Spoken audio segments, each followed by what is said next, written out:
Yeah, it does say that I went down. Okay, but now I'm live again, presumably. Am I live?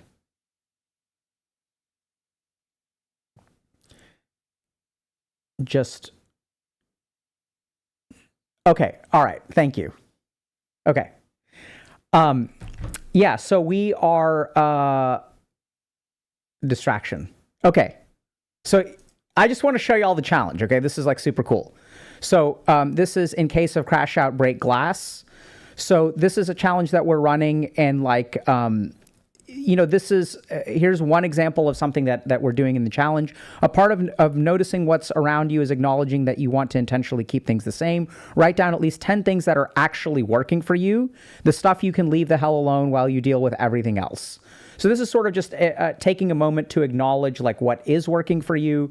These are the kinds of cognitive skills that like resilience-based skills that we want to help people build over the course of the month.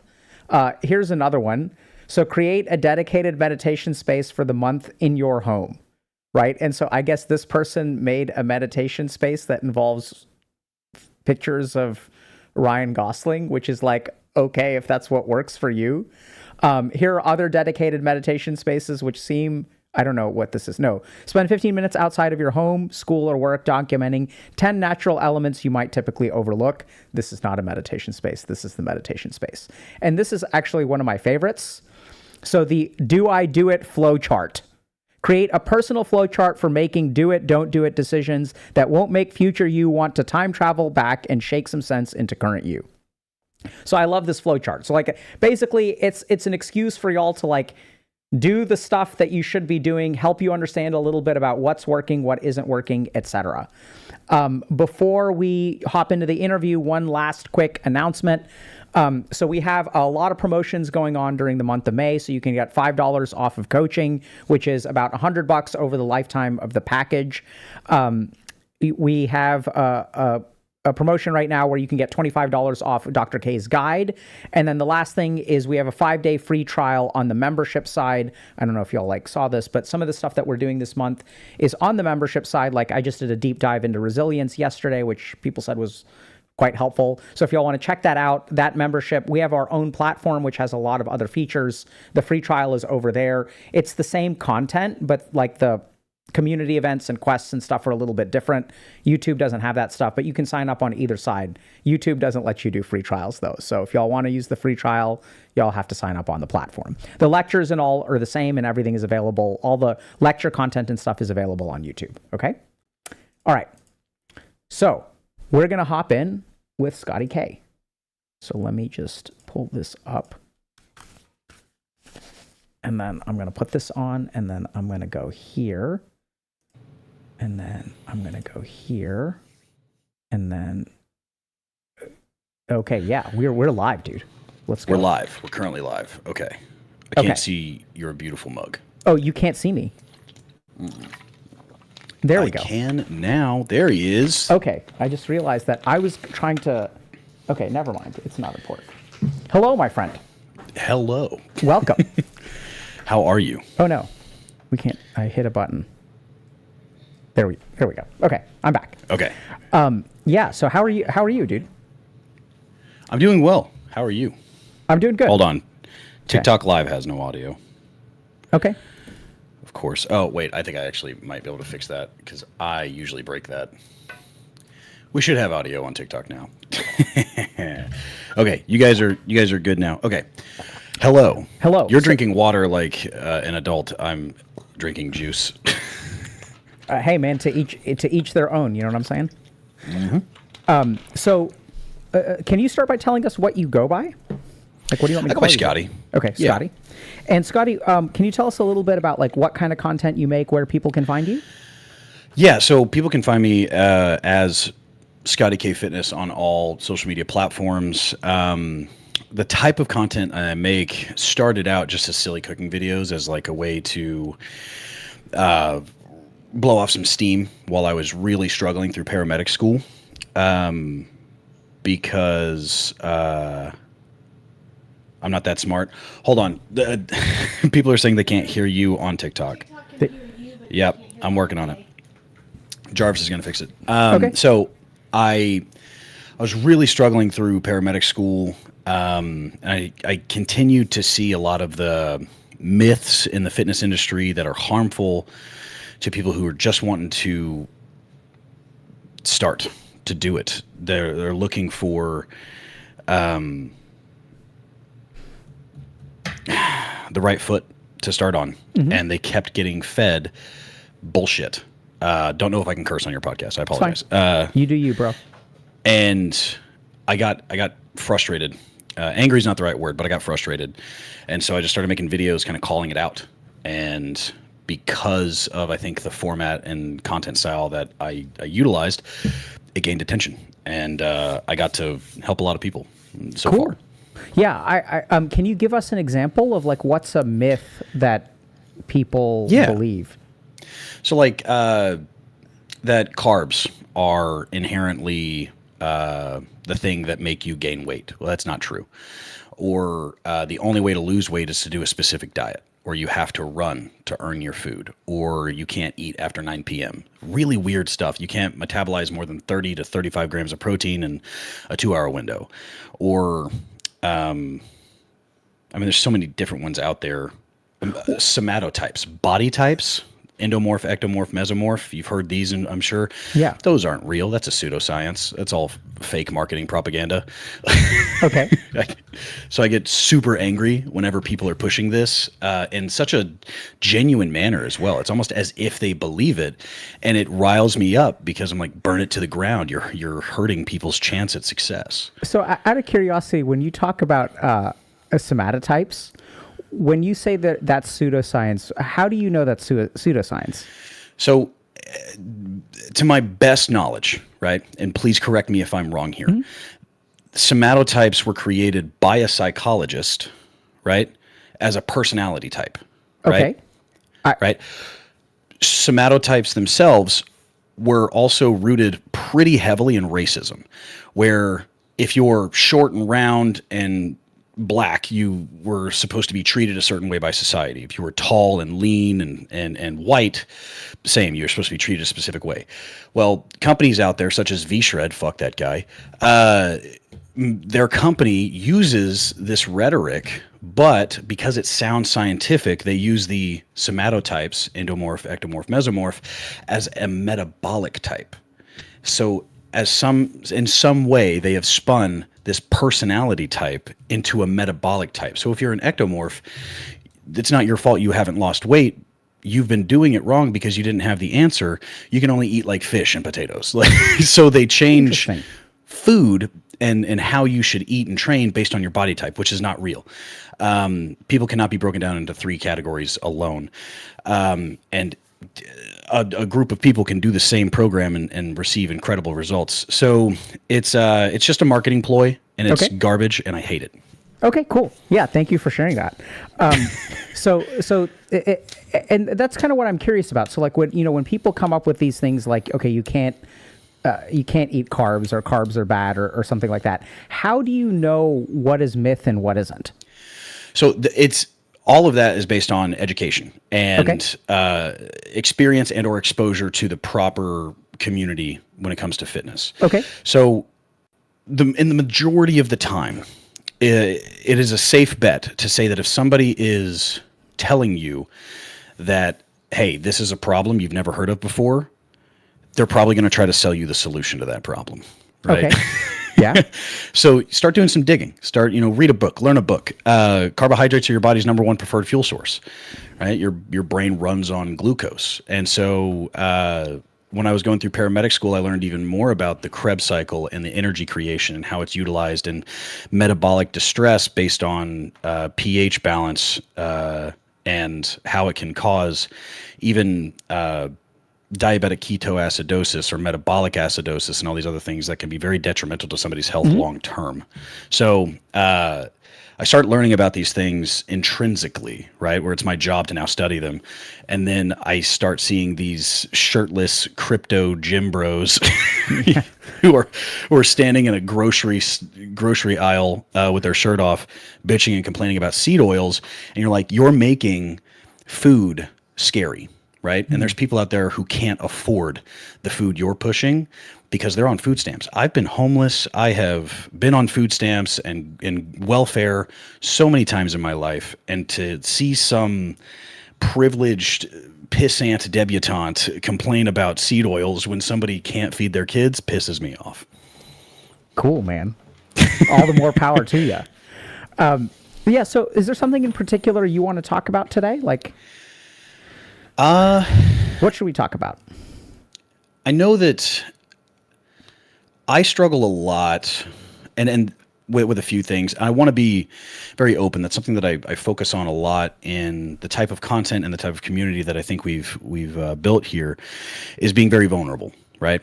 And so something that I can probably be a little bit more vulnerable on is my imposter syndrome. Okay. Right? Boy, do I feel like I don't belong. Okay.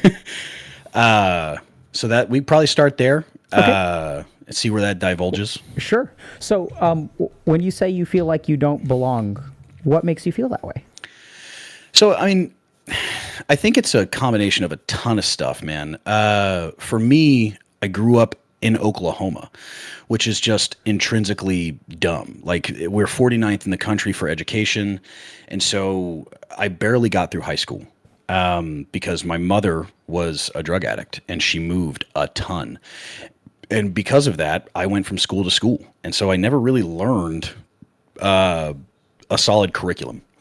And in that, I felt inadequate around my peers. And so I tried to make up for those things based on my physical capabilities. Okay. Right? So you compensated. And so compensated like crazy. And then, of course, I joined the Army. And I'm like, oh, here's how I can prove that I'm worthy. I can put myself through hell. So I joined the infantry, and then I became a combat medic, right? And so I had this hero complex. But then I lost it. I lost the motivation. I lost the drive.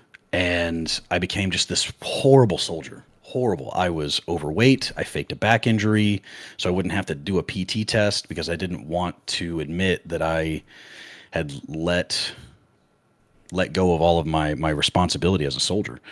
And so it wasn't until I got out of the Army again and went overseas as a private contractor that I realized what that world really is and what is necessary for somebody to, or how somebody should hold themselves to a specific standard for that world. And that carried me a long way.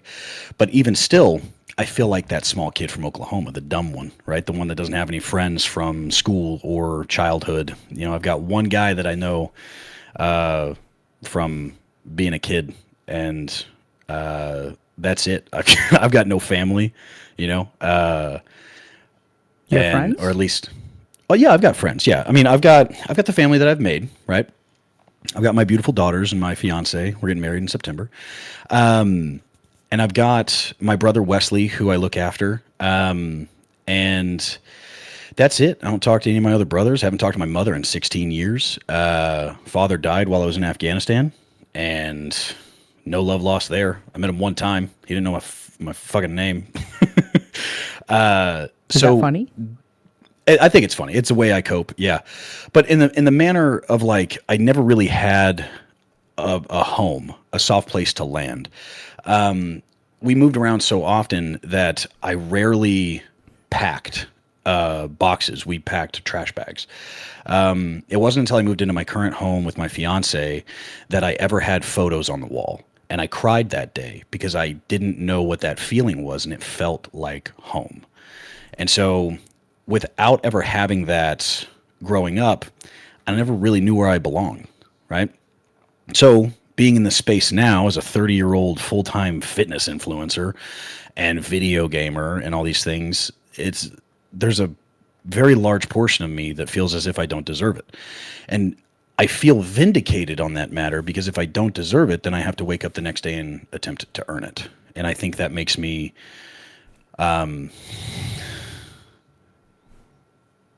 continue to work for the community that's been given to me. What do you think would happen if you woke up one day and you feel like you did deserve it? then I'd have to stop. Stop Because what? nobody, all of it, I'd have to quit. I'd have to turn off the cameras. I'd have to, nobody deserves the type of life that I get to have, where I get to work from home, where I get to affect so many people's lives by making a video or by coaching them through understanding nutrition. Nobody deserves the life that I have. Nobody. I don't care if it's you or the next guy or Gandhi himself. I don't think that anybody deserves the type of admiration that a community will give you based on a TikTok video or.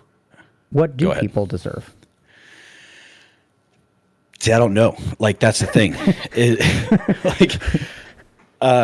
I'm a lot of people ask my political spectrum, right? And I'm not a capitalist. I'm not a whateverist. I'm a humanist. I believe in people. I believe that if it was raining outside and cold, you wouldn't ask me my political affiliation to let me into the dry. And so what do people deserve? I think people deserve to be comfortable, right? People deserve to be fed and housed.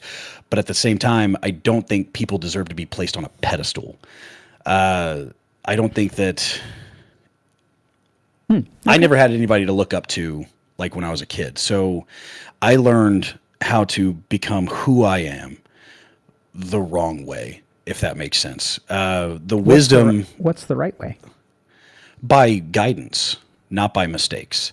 I think that you can gain wisdom two different ways, and it is by being taught or making mistakes. And if you make a ton of mistakes, it's a hard lesson to learn. And I made a ton of mistakes in my first marriage, as a father, as a soldier, as a cop, as a bounty hunter, as a fireman, as an EMT. I made a ton of mistakes. And that's where a lot of my wisdom comes from. I'm only 30 years old, but I like to think that I'm at least 45 because I've done a lot of overtime. Yeah. You seem older than 30, like not in a bad way, but. That's perfectly fine. But I hate to use the term humble, but my life experiences have humbled me. Because if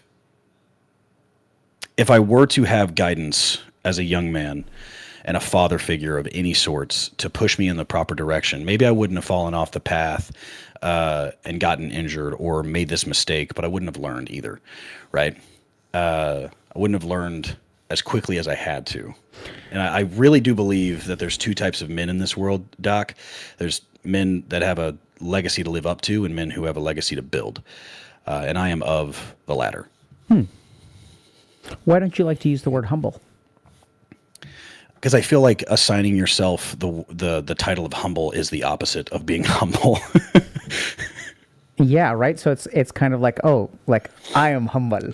I'm the top of the humble list. Yeah, that's so interesting. So, that's so interesting because, like, how can you ever say you're like? So you can't ever say you're humble, even if it's true. I don't think so. I think that there's a fine line between being prideful and being humble, right? And you have to find that area where you have to allow people to give you that credit without taking the credit. Okay. So it should be assigned to you. Correct. So here's what I'd love to do, Scotty, if you're okay with it. I loved that story, man. And what I'd like to do is go back through it, but like way slower. Deal. Okay. So let's start with this. You said you had a sense of inadequacy. Mm-hmm. And this is my notes. So I don't know if you guys can see this. But I want to basically, I took notes, and I'd love to like spend a little bit of time on each of these sentences. So let's start with this. You said you had a sense of inadequacy in high school. What was high school like for you? So I moved a ton. I dropped out of high school over a dozen times. Is it okay if I interrupt you like a Please. lot? You say you moved a ton. Why? My mother was a drug addict. Her drug of choice was yes. So whatever she could get her hands on and whomever she could get it from. And so she didn't have any particular job skills or career field that she worked in. And so her career was taking care of a man, right? And whatever man could pay the bills, that's where we went. So moved a ton. So I'm still. Thank you so much for sharing that, and I still have questions. So yeah. I've done a lot of work in addictions, And, you know, I've also seen, I was in Boston at the time, but like, you know, sometimes people who struggle with addictions, including polysubstance use or being addicted to yes, which I think is such a great way to describe it, they don't necessarily need to move. What's the connection between moving and... Right. So she couldn't pay her own bills. Right. Okay. So we would move into a man's home across town, and we would be there for 4 months tops. They would get into a physical altercation. There would be police, blood, people would go to jail. Then all of a sudden we've moved back across town to another guy's house, that would pay her bills for the next 4 to 6 months. And we did that for a long time. And how do you, in this, if you don't want to answer this, that's okay, but how would she, like, I'm so confused. Like, how would she find someone's house to move into? Again, it's like birds of a feather. Okay. And so all of what I like to call mutual crackheads, they all know each other, right? Okay. And so it's a very strange, tight-knit, toxic community. And they hold themselves on a very strange standard where they regard themselves as a very caring community. And I do believe that some of them care, right? Especially when it comes to like dirty little ghetto kids that need a place to live.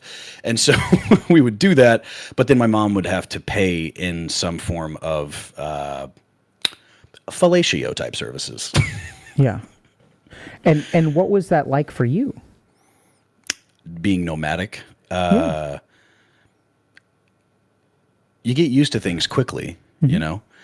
The last Christmas I remember ever having like toys or gifts was I was 6. And I got, you know, those little tech decks, the little BMX bikes? Sort of. Yeah. I got like a set of those. And we lived in Oologah, Oklahoma. Oologah, Talala. That's a real place. It's where Zach Bryan is from. I went to high school with him. That guy sucks. But we got those little toys, and I loved them so much. And it was so much fun to play with. And then my mom, about a week later, was coming down from a high and tried to make meth in our bathroom. And it was my nap time, so I was taking a nap. And she fell asleep, and the trailer burned down. My brother barely got us out. And then we moved into a fifth wheel trailer, right? And like next to a pond in the middle of the woods. And I was like, oh, dude, I can't wait. I'm 6 years old. So I'm like, I can fit in this little nook and cranny in this one. And then my mom tossed me a tent. And I lived in a tent for like 2 years outside while her boyfriend, Steve, beat the shit out of her every chance he got. And he, you know, I was abused a bunch as a kid as well. We had to fish for our food. And if we didn't catch fish, he would have to go to Sonic and buy the brown bag special, if you remember those. And he would throw the toy away on the way back to the campsite or home. And then he'd beat the shit out of us right after we get done eating our little cheeseburgers. And so I've dealt with abuse for a long time, but that gave me the scars that built me, right? So that's what caused me to start lifting weights. How so? I had a very prolific stepfather named David, who was very abusive. Broke my nose a bunch, my jaw. He fractured my skull, a couple of my ribs, a lot of problems there. Very abusive. I started lifting weights at 11 years old. This is coming off the heels of him attempting to kidnap my mother at knife point. Went to prison for 2 years, and I was like, all right, I've got 2 years. And I started lifting, and I started training and learning how to fight. And I would take a 2x4 and I would put it over my my door frame, and I would drill it into the door. And my brother and I, Brad, would be in my bedroom, and I would make workout programs with these 35-pound dumbbells. And we would lift weights, and we would stretch, and we would beat the fuck out of each other in preparation for David to get out of prison. And he did. He got out very randomly. He got out early, like a year and a half later. And to make a long story short, we ended up meeting him same day, and I broke his nose, and it was a very vindicating feeling. And that's why I started lifting weights, was to beat up my stepdad. It made me feel strong and not powerless. So you felt powerless growing up? Constantly. And you felt vindicated when you busted his nose. And what? So it sounds like you were maybe 12 and a half at that time, like almost 13. Yeah, about, yeah. And Brad was how old? Brad is 18 months older than me, so about 13 and a half, 14. Okay. And I'm noticing that you took the lead there. I took a lot of the brunt of stuff. I'm larger than Brad is. Brad is 5'6", 127 pounds, soaking wet in a pocket full of nickels. He's a very scrawny dude. My frame allowed me to build muscle kind of at a different rate, and I trained a little harder than Brad did. And so Brad's always been a little timid. And so when it came, like I had a lot of anger issues growing up. So when it came to it, I was like, all right, I'm going to beat this guy's ass, or he's going to beat the shit out of me in a Quick Trip parking lot. One of us is walking away broken. And it's a very all or nothing mindset for a 12 and a half year old to have. But I kind of grew up in that manner. So it was normal to me. What do you mean you grew up in what manner? Violent. I'd be sleeping some nights or, into the next morning, and David was a plumber by trade. And so David's your stepfather? One of them, yeah, the prolific one. Yeah. He is eloquently known as Tattoo Dave because he would do prison tattoos out of our kitchen. He would wake me up by punching me square in the face, or grabbing me by my throat, or yanking me out of bed by my hair. And so there was no moment of peace. I didn't have a time when I lived with Tattoo Dave where I felt safe. And that wasn't the only stepfather that was abusive. And so I lived kind of on that edge at all times. I found a way to manipulate a lot of the day-to-day operations of the household. As you are as a kid, you learn these things. How so? Like, if I, for some reason, if I physically limped past their line of sight, I was almost invisible, and so they would leave me alone. But if I walked confidently from point A to point B, there was an issue. So you had to be subservient in every manner. Yeah, that sounds crazy, dude. Yeah, no, I mean, and that's where that powerless feeling came from, and where I started to take control of those powerless feelings is when I had a moment where I was like, okay, I can build muscle. I can become stronger by doing the simplest shit for an extended period of time, right? And so all I knew how to do at the time was like chest flies and lateral raises and bicep curls. That's all I did. And so I built an upper body, and then I started learning how to punch. And that's even through moving. And then I joined a wrestling team, and then I learned takedown defense and how to control somebody's body on the ground. How do you understand how that thought came to you at that time?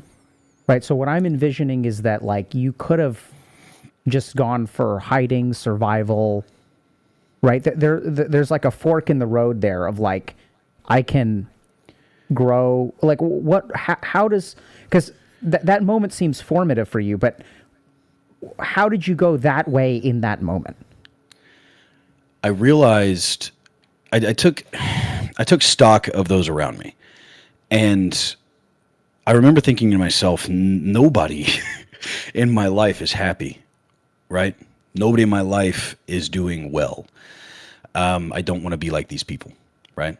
And I looked at my mother, who was herself abusive, but was a product of abuse. And she was subservient as well. And I realized I didn't want to be powerless. I didn't want to cower and rely on somebody else to care for me, because at the time I had a very vivid physical explanation that nobody was going to care for me. My mother took me out of school a bunch, like just on her own. She was like, "I'm tired of taking you," and like fucking would pull me out. Oklahoma had... Tired of like dropping you off at school, so she pulled you out, not like for a day, but like for like fucking unenroll. Yeah. Wow. And so I would Oklahoma has no standard for turning in curriculum for homeschooling. So she would tell everybody, "Oh, I'm homeschooling the kids." What that meant is that I took care of my younger brothers. I would do home ec, which is making fucking muffins or like changing diapers and things like that. But the physical stuff, it forced me to take that fork, right? Where I was either going to be weak and allow people to beat me, or I was going to get bigger, right? Because that's what I was shown. I'm bigger than you, and I can hurt you, and you can't do anything about it. So I said, "Fuck you, watch this." Yeah, so it sounds like you understood the rules of the game, which is that the strong survive, the stronger on top. The bigger you are, the better you do. And that's what I was shown. And even now I understand that that's wrong, right? It's not the strong and the mean and the cruel survive. No, the strong and the mean and the cruel attack. The strong and the caring, right? And the compassionate, those are the real good people. And I learned that very, very, very, very late in the game, right? I thought that if I looked scary and that if I was stronger than the guy next to me and that if people feared me, that I was to be respected in some manner. And that is just not real. I realized that those emotions came from my younger self where I wanted people to fear me so that they couldn't hurt me. That's not the same as respect. So I started to soften myself, right? I started to let go of these angers that I carried with me because all of my anger was just grief. What do you mean by that? All of my angst and my buildup of the hatred towards my mother or my dad, my stepfather, my brother now, all of it just comes from this pit that I have in my stomach where I've never felt worthy of receiving the love that a family should give you because I never did receive it. And so that grief can only go so far before it turns into, okay, fuck you. Like, I'm angry now because it's pain. You got to do something with that pain. And so I'm still learning ways to process it. Yeah, I would love to kind of come back to that in a second or in 30 minutes. So can you tell me a little bit about high school? Yeah. So I went to, God, 7 or 8 high schools. Don't have any friends from high school. I struggled through math, really bad at math. And I was in wrestling all the way through high school. I loved wrestling. I wouldn't say I was particularly good at it, but it was an outlet. What did you love about it? The team mentality, but also it was during that time where I was still trying to be the Can you hold big, on just strong. a second? Yeah. I'm getting a call. Hello?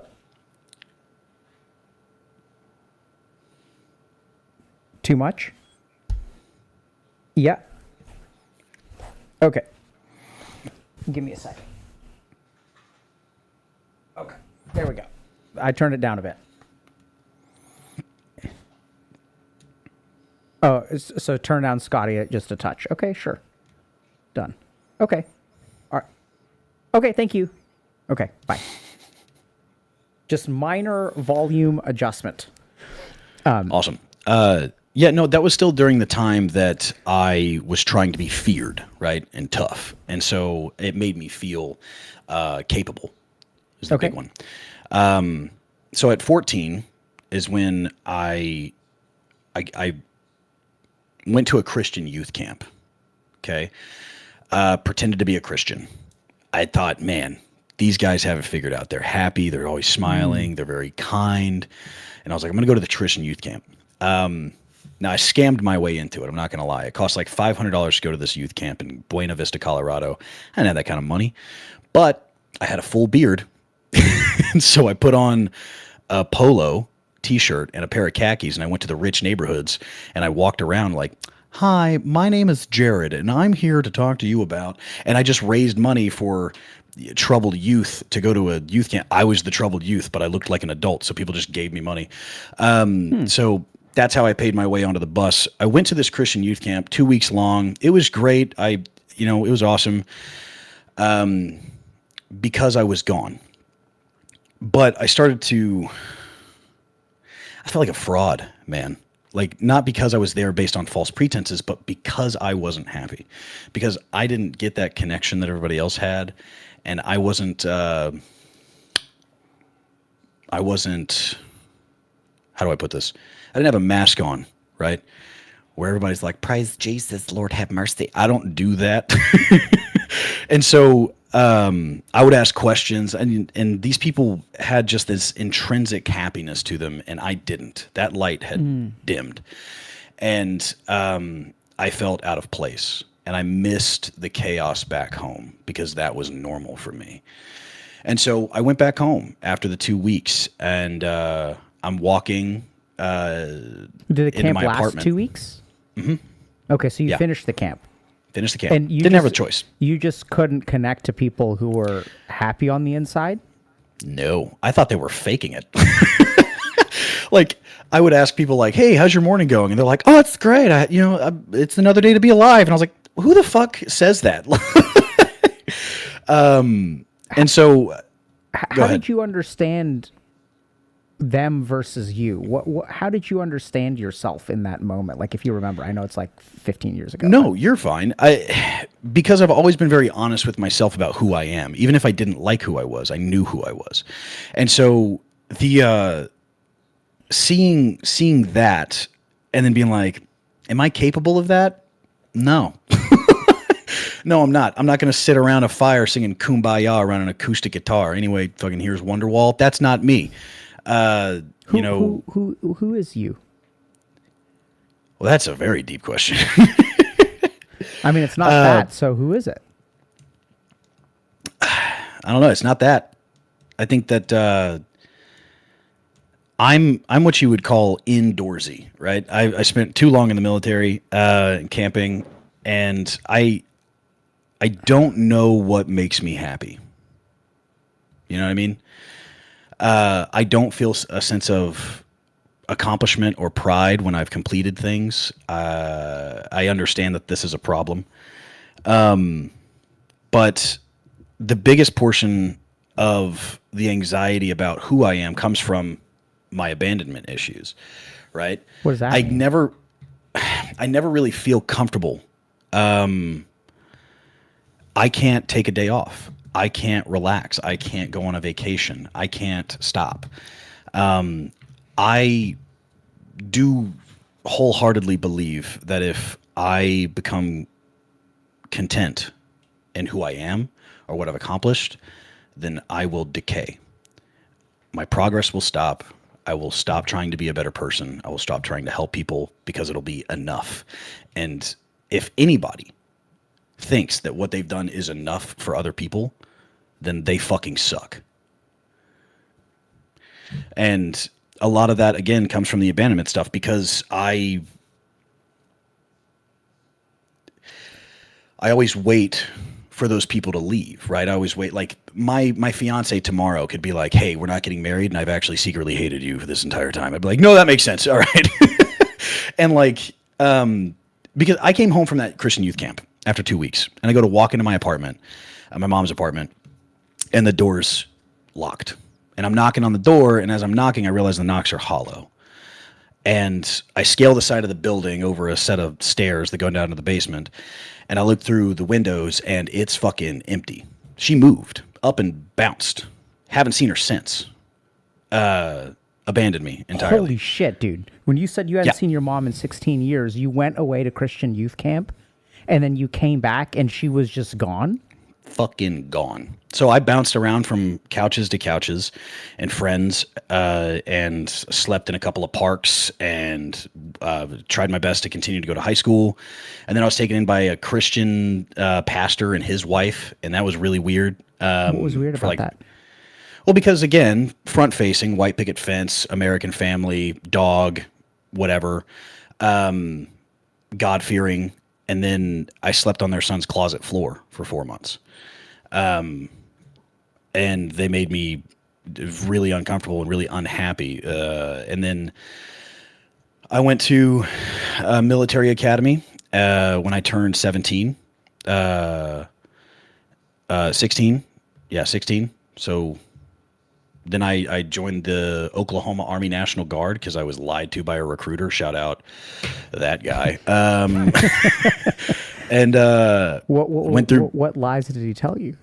Oh, that it was a full career and that it was actually going to be beneficial and wasn't diet military. And so I took it very seriously. I was a very gun-ho private, like, hell yeah, brother. Like, then I graduated basic and I had to go back to high school, which was really fucking weird. So I went back to that Christian family and I was dating this little blonde chick in my school. They really didn't like that I dated her. They told me I couldn't date her, mind you, because she had a mentally handicapped brother and it made the church look bad. And I was like, whoa, you guys suck. And I called them bigots and they kicked me out. So again, homeless. But now I have to finish my senior year of high school. So I enrolled myself as a homeless student in Nathan Hale High School here in Tulsa, Oklahoma. And I was an emancipated minor at that point because I had joined the military. And so I could enroll myself. And then I got 3 jobs. I worked at a AR-15 armory factory. I worked at Staples. And then I worked at McDonald's. And I did that while I went to school. And I would like go to school early, leave at lunchtime, and then I graduated after like 6 months. Can I just what was it like to exist in that? Like, where were you? Were you staying like couch surfing or like Yeah, what goes yeah, through, you're 17 or some shit, right? Mm-hmm. Yeah, 17. But again, this level of nomadic chaos was normal, right? So sleeping on a friend's couch, right? Normal. Figuring out where my next meal is going to come from and stressing about it, normal. Having to pay bills, normal. And so it wasn't something that I was like, oh, this is so hard. Nobody deserves this. I didn't realize there was anything wrong with it until I became an adult. So I'm trying to imagine, which is hard for me. But I'm doing my best. And I kind of see it like really one, not even day at a time, but like, okay, now I got to wake up. Now I got to go to school. Now I got to go to job number 1. Now I have this much money in my bank account. Now I'm going to buy this kind of meal. Now I have to go to the second job. You know, like it seems very like moment to moment existence of solving just what's right around the corner. That's it. And that's survival. And that's what I got good at.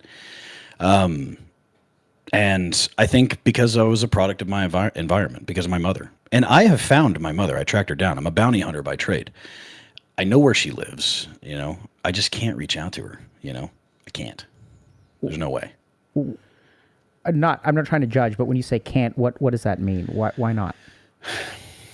Part of me feels like if I reach out to her, I'm going to hold an expectation, right? Whatever the response may be, if I even receive one.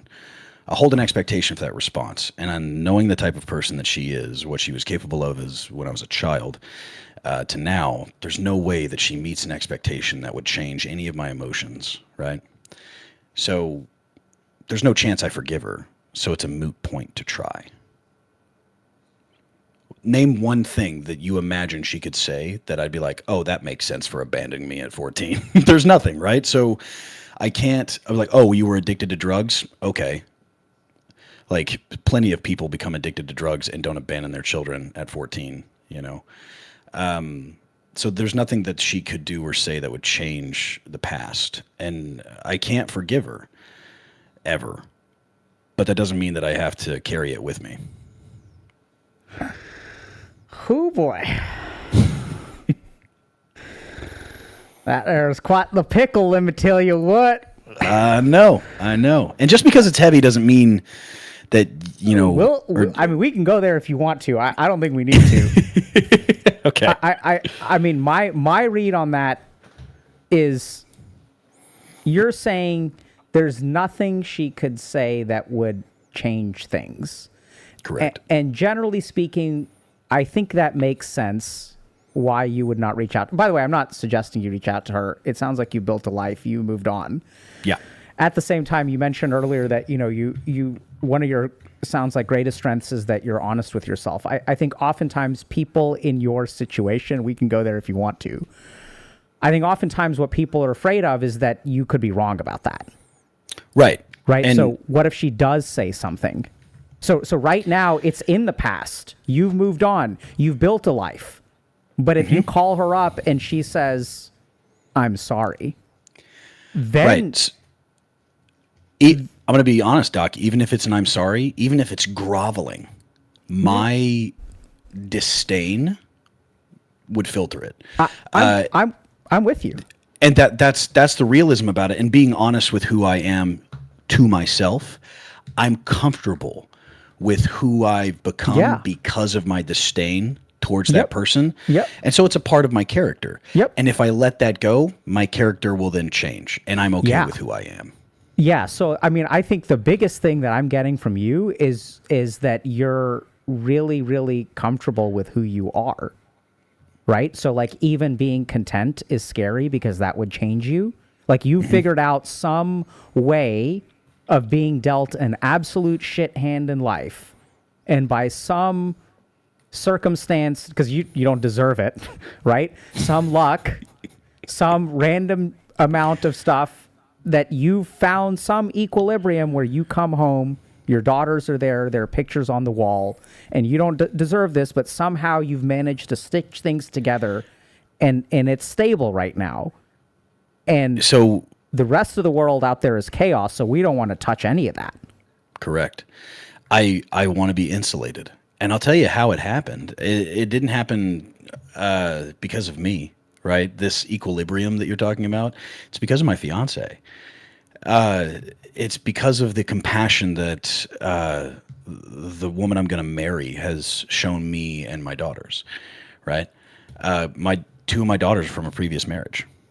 I'm divorced. I got divorced, started my divorce process at 25, probably because my brain got done cooking, right? Because I got married at 19, like an idiot, right? She was pretty and told me she loved me, and that was all it took. And so I have found equilibrium for my family because of her, not because of me, right? And so to touch back on being comfortable with who I am and not wanting to become content, right? Meaning that I have to burn the candle. I have to continue. I have to try more, right? Nothing's ever good enough. And that is detrimental. It's going to break me. I am aware of this. I can't stop. I can't. Because if I do, then I'm not building that legacy anymore, right? Well, hold on. Slow down, my dude. Slow down, right? So you're jumping too fast for me. Okay. Scotty, It's going to first be a of all, multi-part episode. no, it's not. It's not. We got time. We got an hour. We're halfway there. So first of all, like, I love talking to you, man. Like, I mean, Likewise. it's just, I mean, your life has been total shit. Like, total shit. Yeah. And it's inspiring to hear you.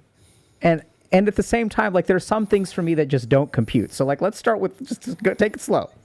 Yeah. First of all, how is this going to break you? This idea of, like, you can never be content. How is that going to break you? Because I won't rest. I can't. What's wrong with that? I burn out. How do you know? What does that mean? I rarely sleep, right? So everything has to be more intense than the last thing. So my training has to be more intense. My content has to keep up. The time I spend with my family. There's this adage that was ringing in my head during the American Heart Association streaming event that we did, where I was doing a ruck march at the end. And for some reason, it came into my head. I don't know if I've heard it somewhere before, but it was, if you can, you must. And if you can't, you must try. And that's stuck with me since the day that I said it, because that explains exactly how I feel about everything. If I can, I have to, right? So if I can help people, I have to. If I can spend time with my children, I have to. If I can lift that weight, I have to. I get to do these things, right? I get to be a part of these things. If I can't, I have to try, right? Because if not me, then who? I have this conviction to do these things. People are like, how do you stay so motivated or dedicated? I'm not either one of those fucking things. I don't want to do this. I'm tired. But I have a conviction to do it because somebody needs it, right? Yeah, so Let me say one thing, Doc. This guy right here, my best friend in the Army, he had something that I hope you get something from, because I carry it with me everywhere. He said, and this is a direct quote, "Your pain does not belong to you. Your pain belongs to those who rely upon you. And how disrespectful would it be for them to call on you in their time of need and you are not prepared? That fucks me up every day because I am tired. Some days I want to take a day off or quit or go on a vacation and not worry about things. But there's people who rely upon me. So it doesn't matter if I'm in pain or tired or broken. I have to keep going. Yeah, I mean, when I hear this, I get an image of a dam.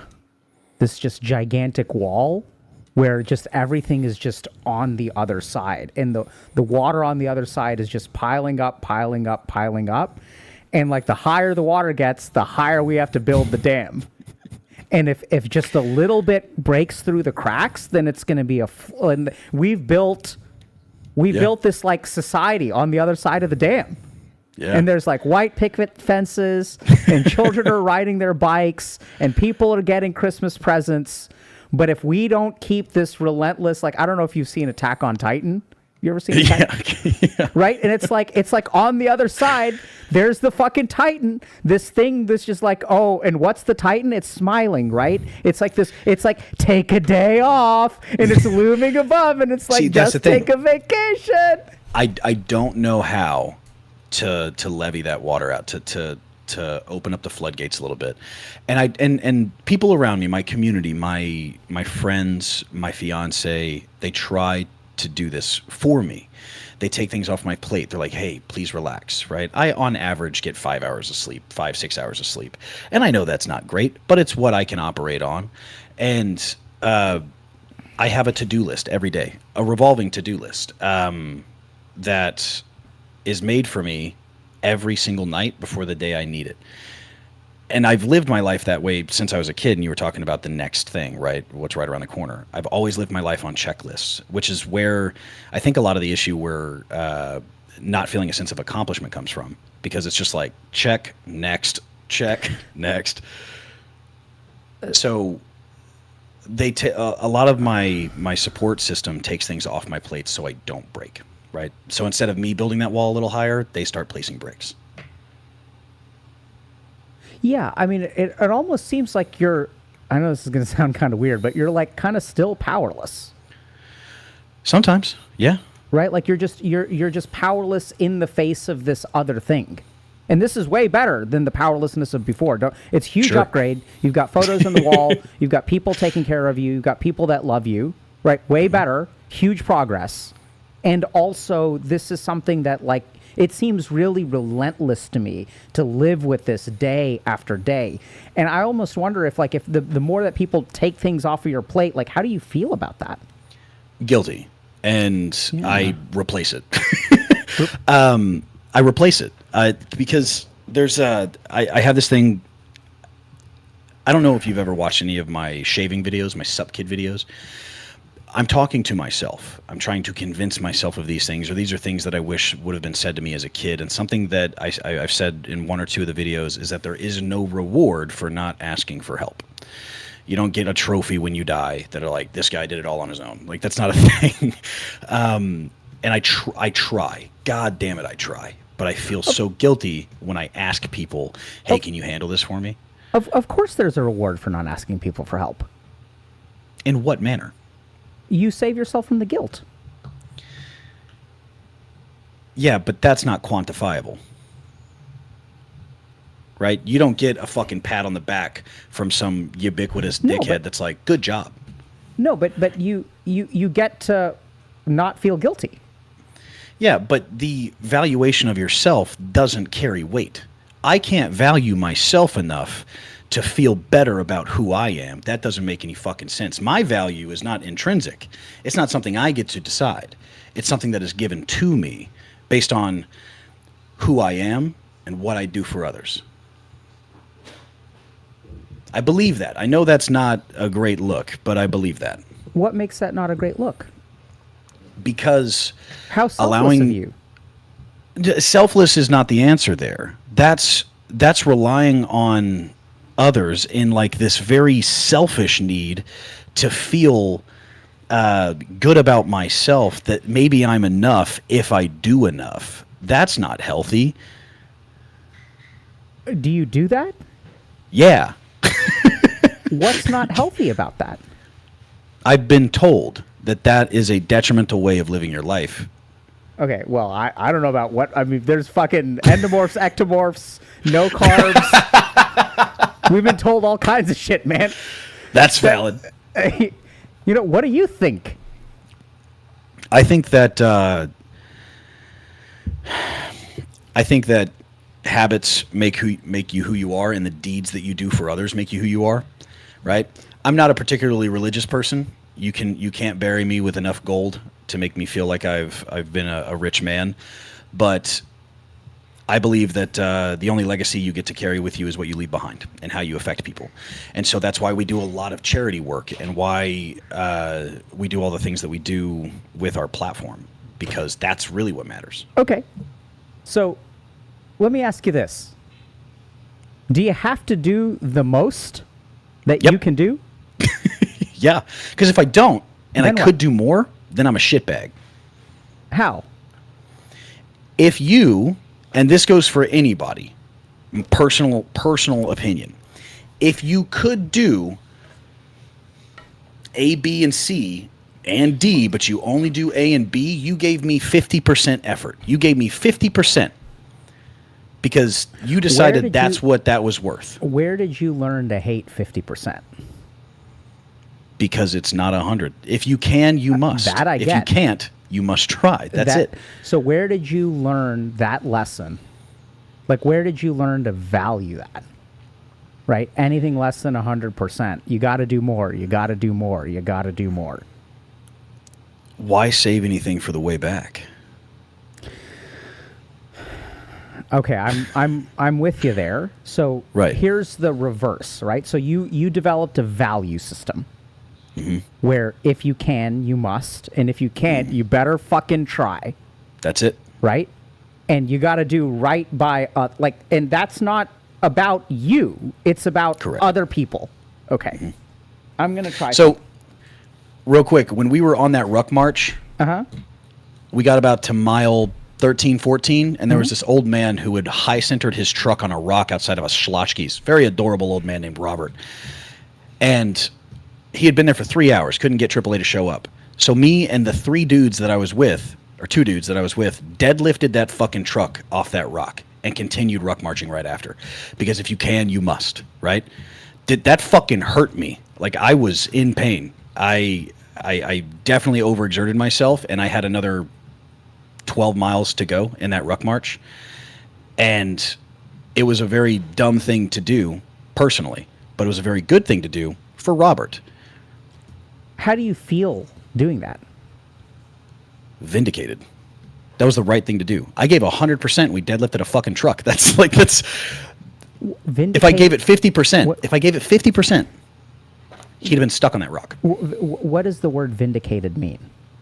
To me? Yeah. It means that no matter the pain that is associated with it, that it was correct, vindicated, that accomplished by any means. So I think vindication is a really interesting word. Okay. Can I no, I'm not going to think for a second. I'm just going to wing it. Okay. So first thing is, like, I would say, so Scotty, let me know if I upset you or offend you, okay? Please. Love you, bro. So a normal human would feel pride, right? Like, sure. Yeah. So normal human.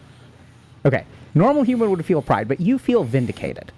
So it's an interesting word because you felt vindicated. You felt vindicated when you punched your stepfather, right? Yep. So like when I hear the word vindication, I hear justice. There you go. Right? It's just like the order of things has been put right. It's not about you and your feelings and being a good person and deserving love or feeling proud, any of that personal internal happiness bullshit. It is making the world a better place, and like we're going to do it like in a just way. Okay. Just a pin in that. I don't give a fuck about the world as a whole making it a better place. I give a fuck about that person in that moment. Because the world doesn't matter to that person. Sure. Oh. That moment is the world for them. Okay, so I'm going to try something. Just bear with me, okay? We're gonna try using this overlay. I don't know if it's gonna work. I'm gonna share this. Oh, I wonder if this will work. Okay, let me know if I lag to all oblivion. Okay, we're gonna see if this is just laggy as all fuck. All right. Oh, you're good now. I can see you. Can you see this diagram? I can. Okay. So here's you. I'm gonna kind of fly by the seat of my pants here. Okay, so Let's do it. okay, if you can, you must. Yep. If you can't, you must try. Yes. And the thing is, when you do this, this is a feeling of justice, right? Vindication. You've done right by this person. There's a person over here, and you're putting like all of this positivity into them. Like you're like doing right by them. You're helping them out. You're making the world a better place. And it's not even about the world. Like you said, it's about this person that you're not letting down. You're like letting them, like, you know, you're doing it for like this human being. So even when there's a person over here, let's say your lovely fiance, who does something nice for you, right? Like, and so what you're going to do is you're going to take that niceness and you're going to translate it over here because that feels just, right? As a conduit. Yep. Yep. You're okay. So let me ask you something. So this is the way you live your life. Yes. Like this encapsulates who you are as a person. What way when you wake up in the morning, and then there's this other bullshit that you seem to have internalized about this is bad for me. I need to learn how to take a break. Oh my God.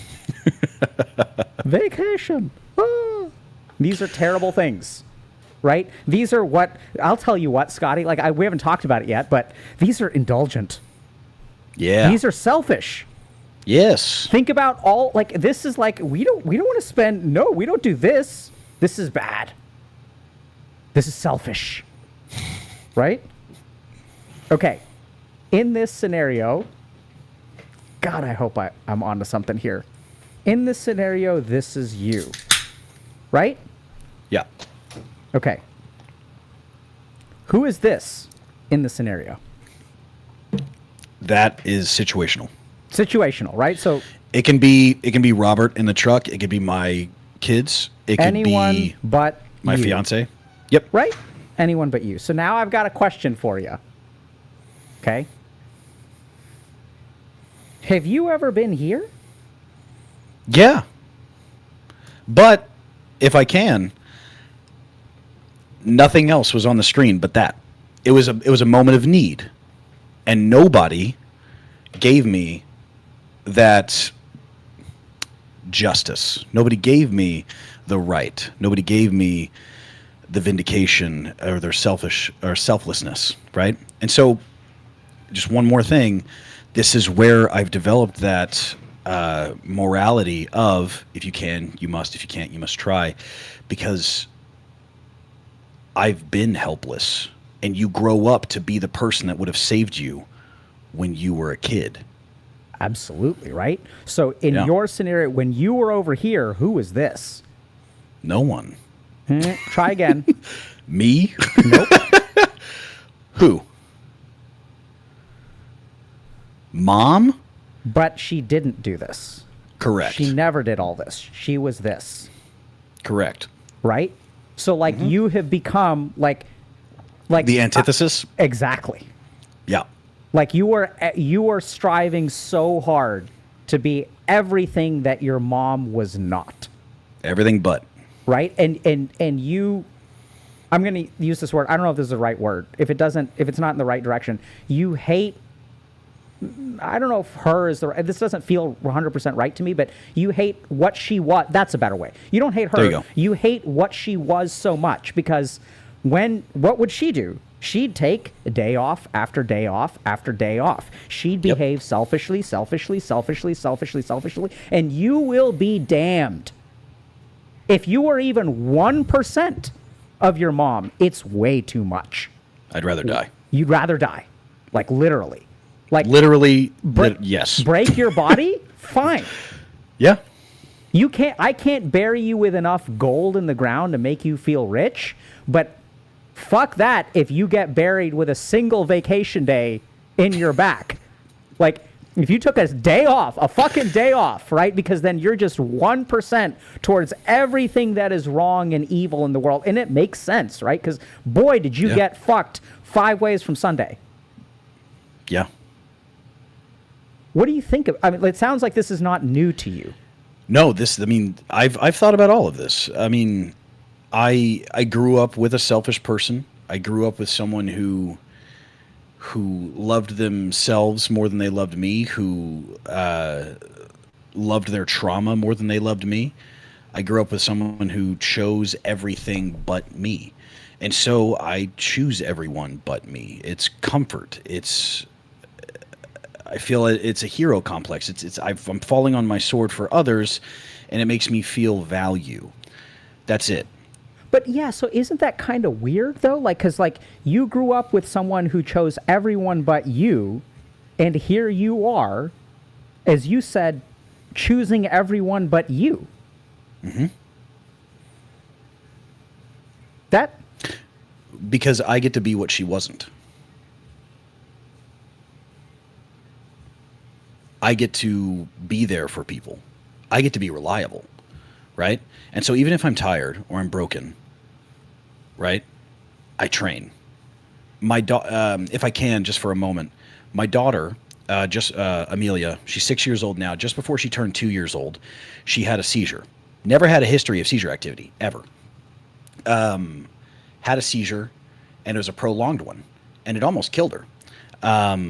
I had to race her to an urgent care, and I didn't have shoes on, didn't have my cell phone. Nobody was in the lobby or the hallway. I ended up kicking in a patient door, scared the fuck out of somebody's grandma. Had a crash cart. I'm not medically inclined at the time, and she seized for over an hour, right? I'm oxygenating her entire face with a bag valve mask. Helpless. Hopeless. I could change nothing about that situation other than drive fast, right? The best medicine in that moment was diesel. And so I moved. She almost died due to something called tuberous sclerosis complex, which is a genetic condition, right? Tumors in all of her vital organs, her brain. And so when I found that out, two things changed for me. I started taking those words from this guy very, very closely, where your pain does not belong to you, right? So I changed how I trained. I changed the modality of my training to be better prepared if it happened again. And then I went to EMT school. And I'm not the brightest crayon in the box, but I graduated EMT school, and now I have a trauma-level first aid kit to keep my kid alive if it happens again. And that's always with me or at the house. That way, I have the ability. Jarvis, let go of my fucking mouse. Quit it.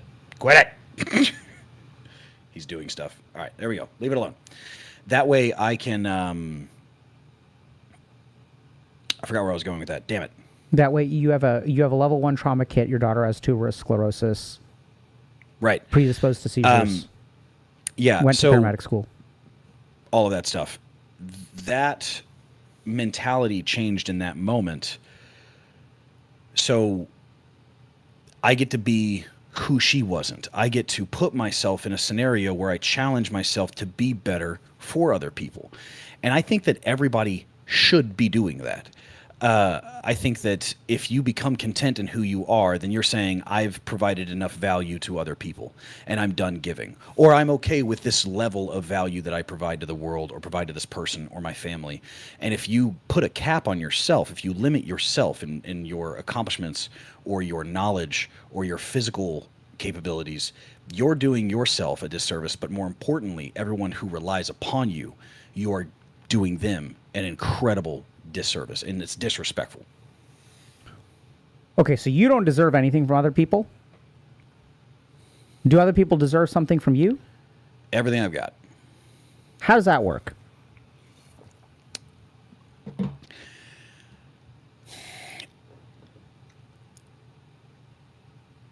I fucking don't know. I don't know. It's go ahead. I mean, there's one simple way, right? It's just that other people are worth more than you are. Yeah, there you go. Yes. Right? Yeah, and again, that's because I can't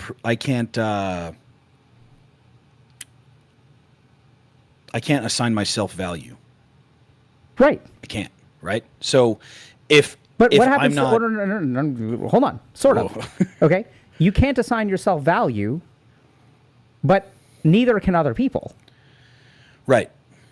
Right. So that's important. Fair enough that if you assign yourself value, maybe that's self-indulgent, it's prideful, whatever.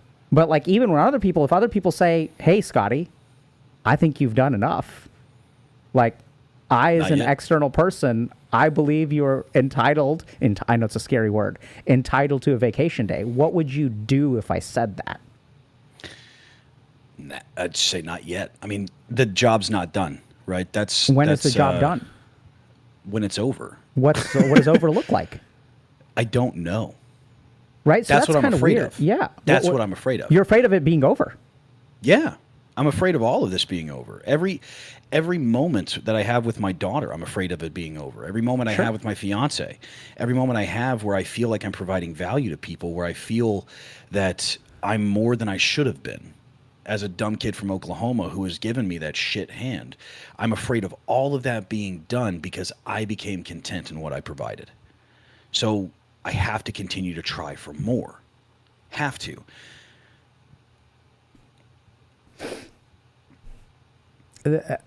I'm with you.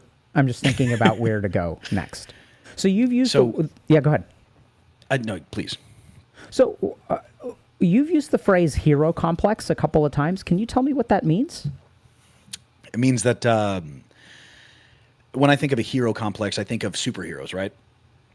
As I think a lot of people do, where you selflessly give for the betterment of others, even up into potentially your life, right? And I really liked that idea of dying for a reason as a young man when I was 17. So I joined the Army and I became an infantryman. I never went to war with the Army, so I was like, that was for fucking nothing. I always joked that my biological clock was ticking and I needed to bleed out in a European trench. But so I joined the Army, then I became a cop, and that was a horrible mistake. I was not old enough to have the critical thinking skills to be a police officer. Then I became a bounty hunter because I thought I was just really good at arresting people. Then I became an EMT, then a fireman, because I liked the idea of putting myself in harm's way for others, or an uncomfortable place for others. And so that's what I thought of, because when I was a kid, I saw all these strong men, right? Soldiers, cops, firemen. And I'm like, they stand for something. They have morals and values. And they've got it figured out. They're doing stuff for other people. And they're selflessly giving. So I was like, I want to be a part of that. I was fucking wrong about most of that. The world is, ran by money. And so most of it is based on educational careers and stuff. And so when I became a cop, it didn't fit who I was.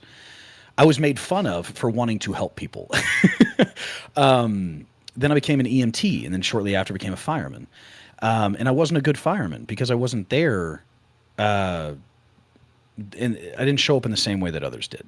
And so when it came time for my first fire, I lost my fucking helmet like an idiot and burned my head. And there was a lot of pride in that as well, because I didn't want to be the first one on my first fire on the hose to open it up and fight this, fighting the dragon or whatever. That's a joke that they make. And then be like, well, somebody else do it. And so I lost my helmet right after getting into an attic fire, and I opened up the nozzle anyway and burned the fuck out of my head. And so it took months to recover. And then I fucked around at the same time, had a knee injury that I just limped through for 6 months and ended up needing surgery.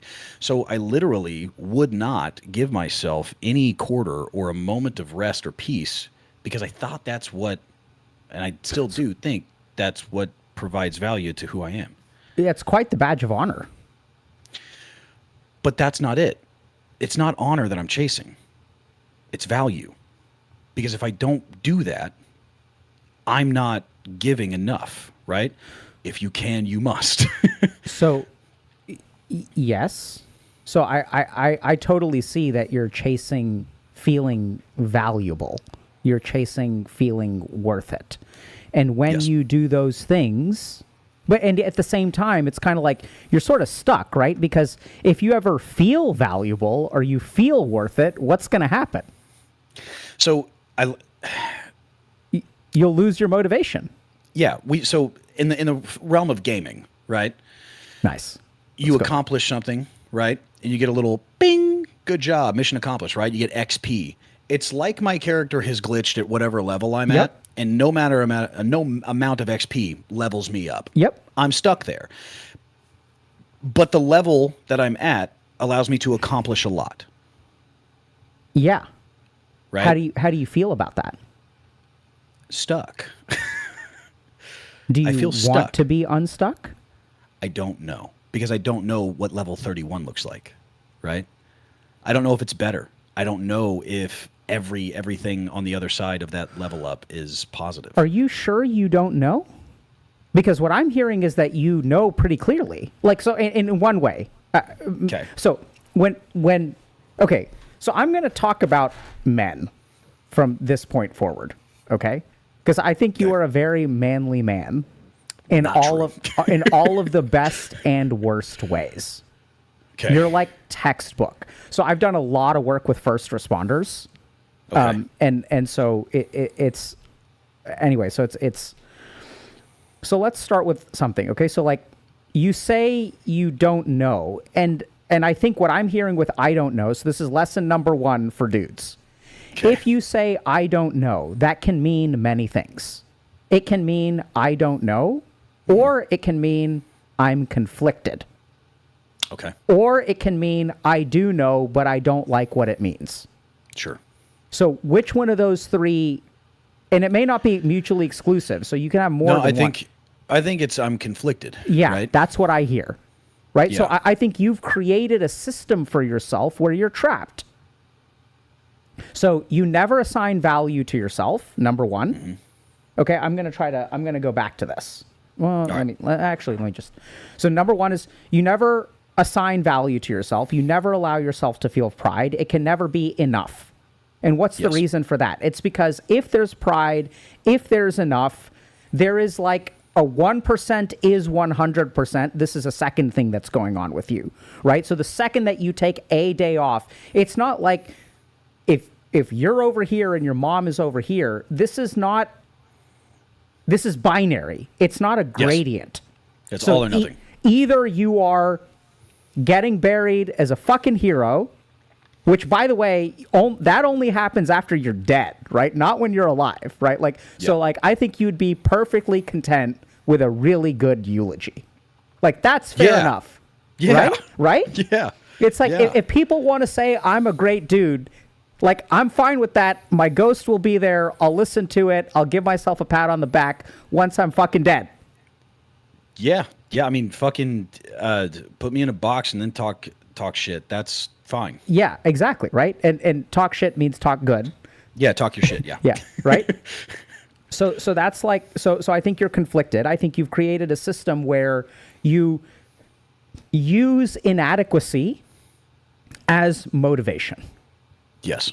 Right? And so now you're kind of stuck, because if you ever feel adequate, if you ever feel good, if you ever, then you're like, then the motivation will go away. So I think this is an issue of like a couple of things. Number 1 is a very 1% is 100%. It's like, you know, either we're up, there's just no difference. So that's one thing that I think needs to change if you want to change. Second thing is, I think this is going to be really scary, but like, I think it's, the most foreign feeling to you is to have value. And by the way, that will shake your world, dude. It'll, like, your world will come collapsing down. Like everything that you've built, it's a really scary journey. I think that has to do with why you're not talking to your mom, which I know is, I'm not trying to get there specifically, but like, I think that there's certain, like you, and this is why I think it's so hard, right? Because you're a long shot. And being a long shot and ending up where you are, there's a certain fragility, because you know how easy it is to slip you know that if you move 1% in the wrong direction, right? If you start taking a day off, are you going to have a beer? And if you have 1 beer, are you going to have 3? And once you have 3 beers, are you going to pass out instead of whatever? And then if you pass out, what if your daughter has a... Yeah, I know, right? we could figure that out, that 1 beer is not an option. Yeah. Right? Because if you pass out from 3 beers and you have those maybe addictive genetics within you and your daughter has a seizure, then like everything in the world will come crashing down. And the amount of self-loathing, self-blame, everything that you've tried to run away from will suddenly be true. Right in front of me. Yeah. And it's fucking over. Game's over. GG. Right? Alt F4. Yep. And I don't think you could handle that. Nope.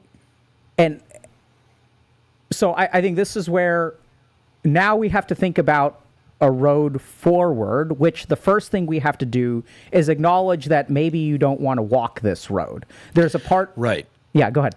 And that's why I use the term vindicated, right? Yep. Because it fucking works. Yep. Like, that's the worst part about having these toxic mentalities, this all or nothing, this I'm going to follow my sword just a little bit longer, right? Is because it works. Yeah. So I think that's a really, really, really great point, which is also why it's like hard. So I think this is what's really challenging, Scotty. And it's so interesting how there's like bits that fit together. So one is you're a lot older than 30. Right. And one of the reasons you're a lot, it's not that you, I mean, sure, you've been working on overtime, but you basically like didn't get to be a kid. No. Right. So you didn't have a phase in your life where you get to be indulgent and you get valued. And you get to just, like, kids don't, their worth is not because they lift trucks that are on cinder blocks during a march, right? That's not, like, the value of a child is just, like, I mean, you know what the value of a child is. You see it. Yeah. Right? They don't do, but, like, you never experienced that, so you don't know what that feels like. And this is where, like, yeah. I get to give that to my kids, though. Yes. I have 4 daughters. Yep. And I get to give them that value. Do you get to receive that from them? No. Because again, in the same frame as if I decide that I've done enough as a man, if I decide I've done enough as a father, I'm doing a disservice to my family. So, right. Yeah. So like I give that value to my kids and I give them that space to be who they are and comforting and loving. But again, your children should not be the one giving you value. It's not a two-way street. It's not about should. So I think this is where we got to learn a different way to live life. You're living life in a world of shoulds, and you're going the right way in the shoulds. This is not bad, right? And by the way, is anything I'm saying coming across as judgmental or arrogant or I know better than you or anything like that? Okay. Not at all. So like, here's the way that I would put it, right? So this may be challenging, but like, how does it make you feel to do something for your daughters? Healing. Okay. That does feel healing. Okay, great. Because I call back to how it would have been handled for me. You have trouble receiving compliments or appreciation? Yeah. Okay. So you have trouble giving appreciation? No. What is it like to give appreciation? If I can be candid. Yeah. It depends on who I'm giving it to. Because if it's my fiance, I mean it. If it's my children, I mean that. If it's someone I hardly know, right? It's because I think they need it. Oh, okay. Oh boy! All right, this just gets harder and harder. I know. Right? I'm sorry. No. No, you don't have to apologize. It's great. So like I was about to say something, but I got to reevaluate. So because I think that there's an angle here which I'm sure you've thought about, and I'd love to hear how you reject this, right? But like appreciating your fiance or your kids isn't like a burden on you, right? It's like it feels good to do that. It is like sharing your happiness with someone. And so there's a part of me that wonders, like, if your daughters wanted to pamper you for a day out of an expression of their love. Like, we're going to do Father's Day and we're going to do Daddy's favorite things because we want to express our love for Daddy. How would that feel to you? So we do that, right? Yeah, I know. I'm sure you do. We do, but the feeling there is that I'm giving that to them. That's an experience they get to have, not an experience that I get to have. Right? Right. So you're doing it to make them feel better. I'm doing it to make them feel connected to their father. Okay. So once again, you twist that into not being able to receive it. But Father's Day, where you're getting pampered, is a service. It's not about me. Okay. I'm with you. Okay. So now let's, I think I've got, so first of all, you're saying that you're going to break. Are you really going to break? Oh, I've had minty bees a couple of times in the past 6 months. Okay. Do you want to talk about that? Sure. So it was right when I was I getting love the phrase mentee bee, by the way. I was getting my company off the ground, my fitness company, and I have trouble trusting people. Okay. With Makes sense. With these things. And so when it came to hiring assistant coaches based on the influx of people who trusted me and signed up for my coaching, I really struggled with letting go of the reins to allow people to handle these clients. Because we don't treat people like a number, we treat them like a person and the specific needs that they have. And so I wanted to control everything. And I was abusing Adderall, and I wasn't sleeping for 5-6 days at a time. I wasn't eating because of the Adderall. I was abusing caffeine on top of it, and it was really, really bad. And I was still making content, and went on a road trip during one of these moments, and it was about 2.5, almost 3 months of this, where I would crash for about 18 hours, wake up and do it again. And I would sit at this desk for 36 hours, 72 hours at a time, to make sure that people got the version of me that they expected because they trusted me. And I didn't want to abuse that trust. And so it was pretty soon after I hired my 4th assistant coach. I was handling 900 clients, with weekly check-ins, daily messages, and all these other like mental health topics. And I was home, and I was about halfway in the bath, right? I'm butt naked and I'm getting in the bath. I got 1 foot in the water, and I just shattered. I'm sobbing, because I was so tired. Moving my feet felt like running a mile, and I was exhausted. And I wanted just a chance at resting, but I didn't feel like it was worth it. And again, that's not a regrettable experience for me because it worked, right? Because it worked. And so it was okay for me to be tired and broken, because I'm okay now, and it worked, and people got what they deserved from me. And I had to fall on my sword a little bit. I kept telling my fiance, let me fall on my sword for a little bit longer. Just a little bit longer. It's okay. I'm going to be fine. And she was pleading with me to stop. And now we're a full company, 24 coaches, and so many clients that we're actually making a difference for. But it's because I did that based on my inability to trust people that we got to where we are. And so, yeah, that happened a couple of times. I'm trying to think about the right question to ask. How do you, no, I think I know how you feel about that. You feel like it's worth it, right? Worth it. Yeah. Yeah. The leak was repaired on the dam. And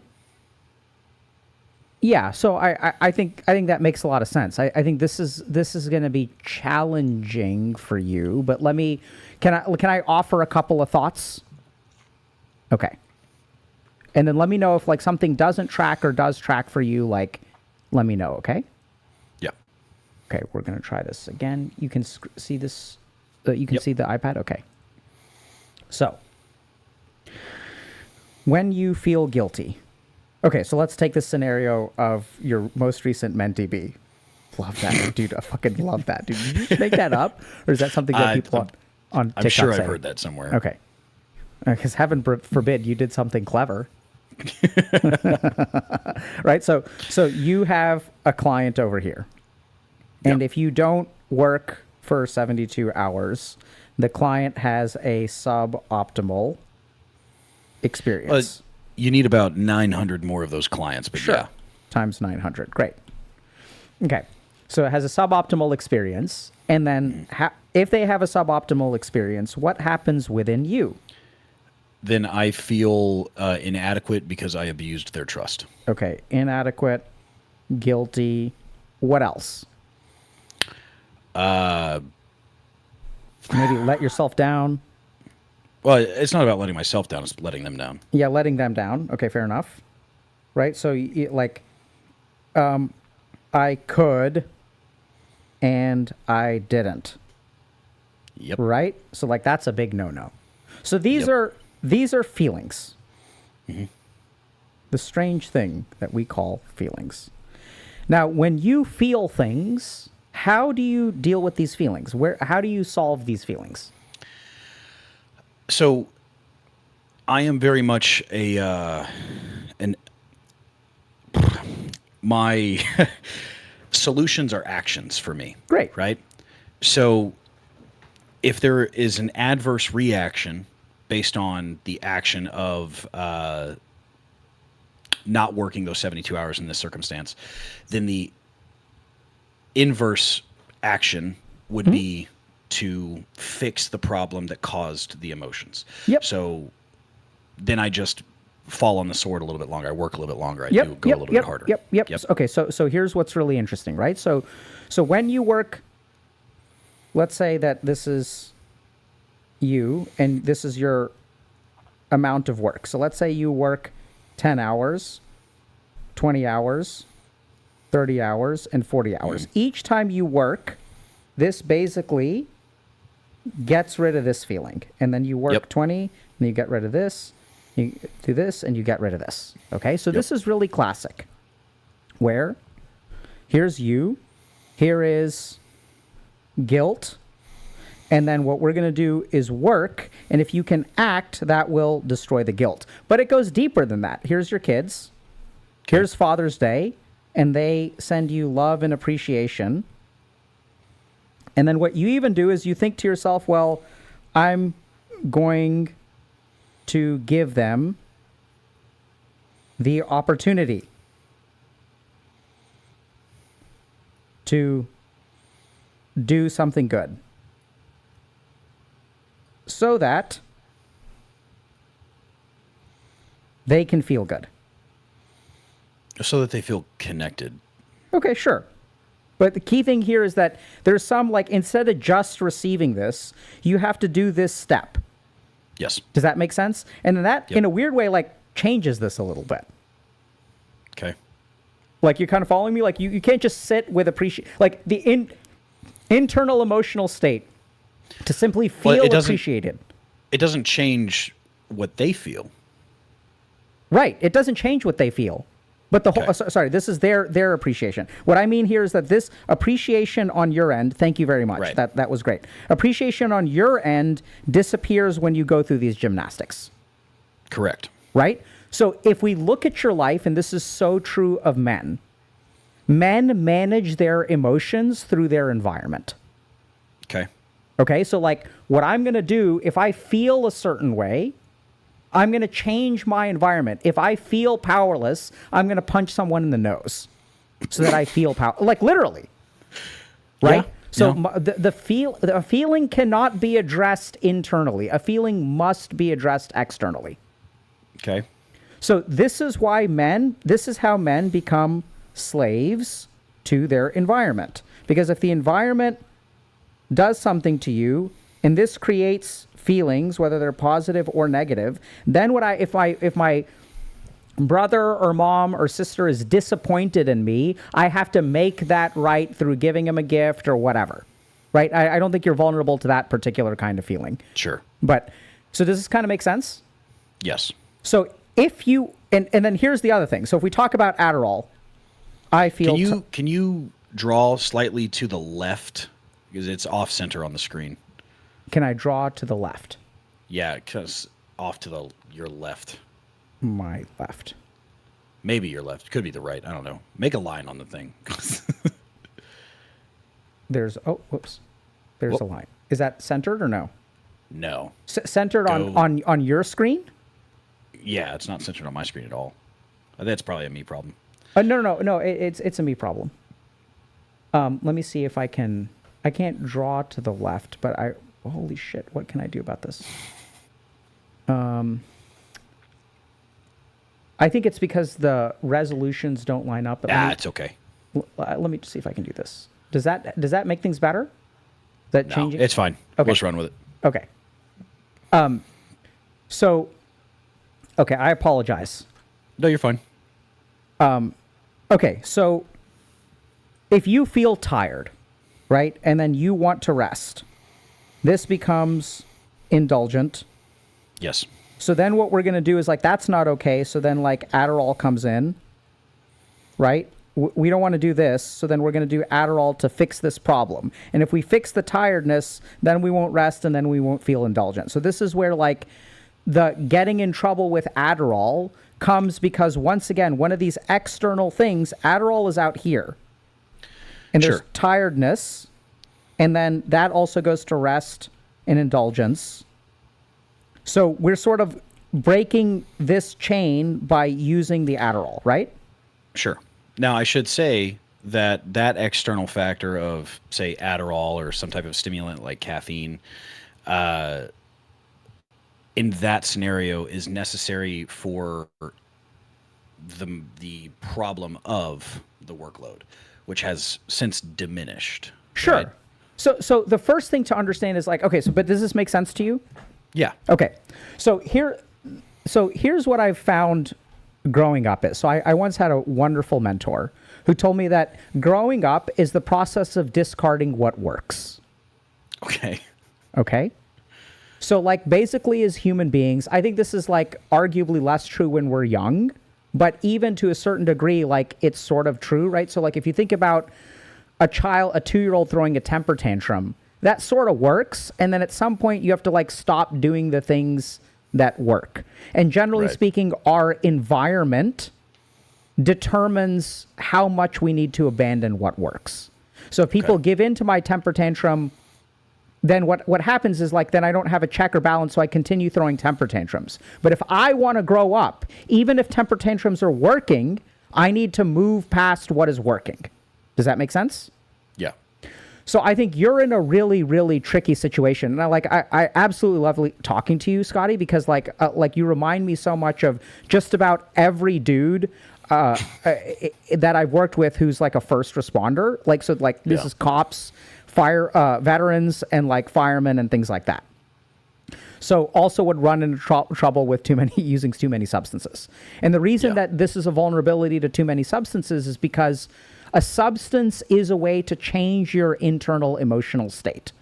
Now, you are paranoid, careful enough to not even touch it, because we both know that maybe if you touch it, bad things will happen, right? So you're not even, like, fucking around with that. You're not even letting that enter your solution space. Right. So, and I know that you don't, so the first thing is, this works. This has gotten you really far. It has gotten you out of literally, like, trailers burning down, couch surfing, stuff like that, right? This relentless adopting this view that you are worthless has helped you have the energy, drive, and motivation to fix your circumstances. So this is something that is very important for your success, and it's very scary to give it up. So how do you deal with the fear of what's on the other side of the dam? Are we going to send an expedition beyond the walls to see where the Titans actually come from and what the fuck is going on out there? No. Because if we go out there, then fear comes up. And how do we manage fear? We manage fear through actions. We manage fear through doing what we know is safe, right? Yep. Now, if you really want to change, and by the way, this is the other thing, you don't have to want to change to change. It's okay to not want to change. That's the first thing. Is, I know it's kind of weird, but, like, a step forward for you and anyone who's in your situation is being okay with not wanting to be better or not wanting to change. Like, it's okay that you can accept that, right? Self-acceptance is very unusual for you. So it's a weird paradoxical way to get into it. Second thing, and I know this is going to be really hard. It's going to be like the hardest fucking thing you've ever done. And it's going to be hard because you've tried to do it before and it's never worked out, is to sit and tolerate emotions, right? To sit. And like when your kids come to you and they're like, I want to do something nice for you. When someone wants to do something nice for you, there's going to be all these like feelings of like, this isn't fair. But it's just a feeling. It's not a reality.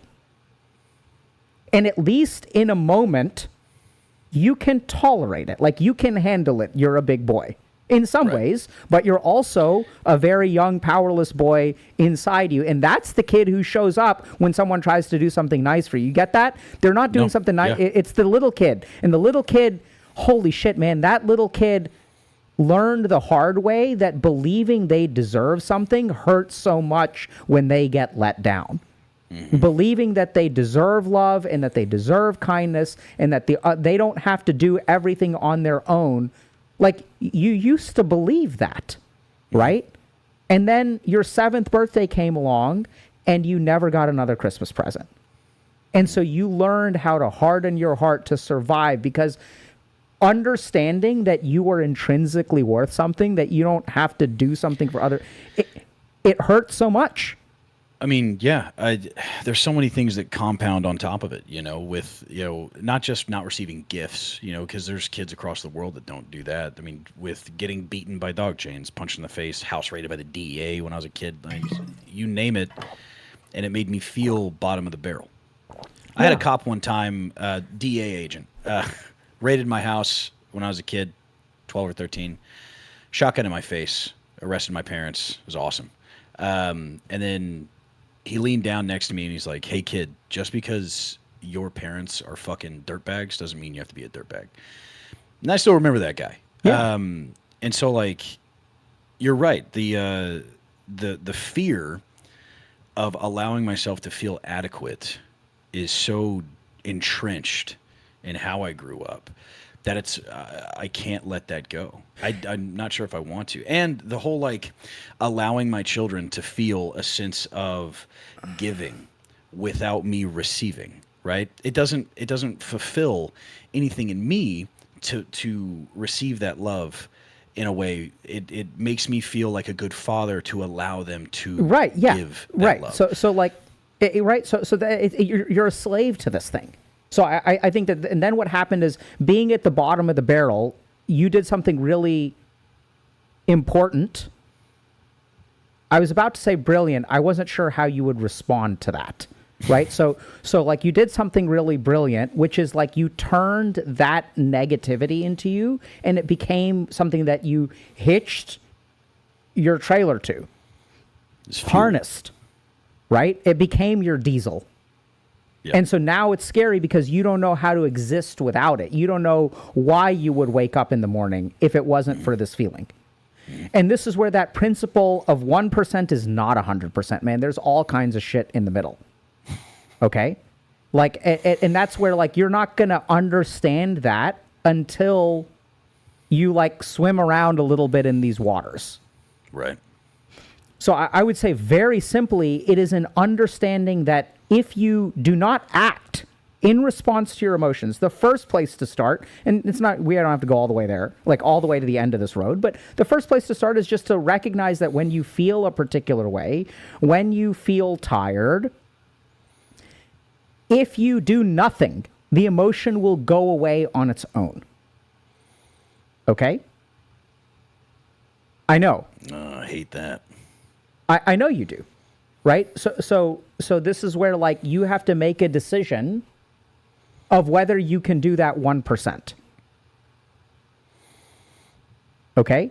Now, here's a couple things I'm going to share with you, and then if you want to ask questions, you can ask, and if you don't want to, that's okay. But I believe very different things from what you believe, even though I think everything you believe is correct. So... Okay. And I'm not trying to like flex or anything, so let me know if this comes across the wrong way. So I'm content with who I am. I don't think I need to be better. I think I've done enough for the world.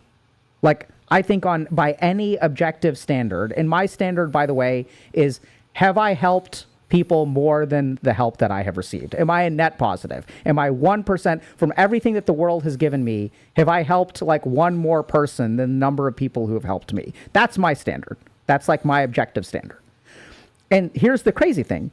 Even though I think I've had a positive impact on the world, I think I could retire tomorrow, just fucking play video games all day long, do whatever the fuck that I want to, I still think my life would be a net positive. Okay. And at the same time, it doesn't mean that I'm lazy. It doesn't mean that I stop working, right? So it does, like, I actually still try really hard. I work usually 7 days a week in some form. I've been really doing a lot better with that. And I took my first vacation in 5 years, right? So like, I'm sort of with you there in the sense that, you know, I do take vacation, so I've taken one, but usually like what vacation for me means is that I do all of the work of that week before I leave. I don't actually take a week off. I just triple or I mean, for the 4 weeks prior to when I take a week off, I'm like doubling my workload. That's usually practically what it is. So I actually took a vacation for the first time.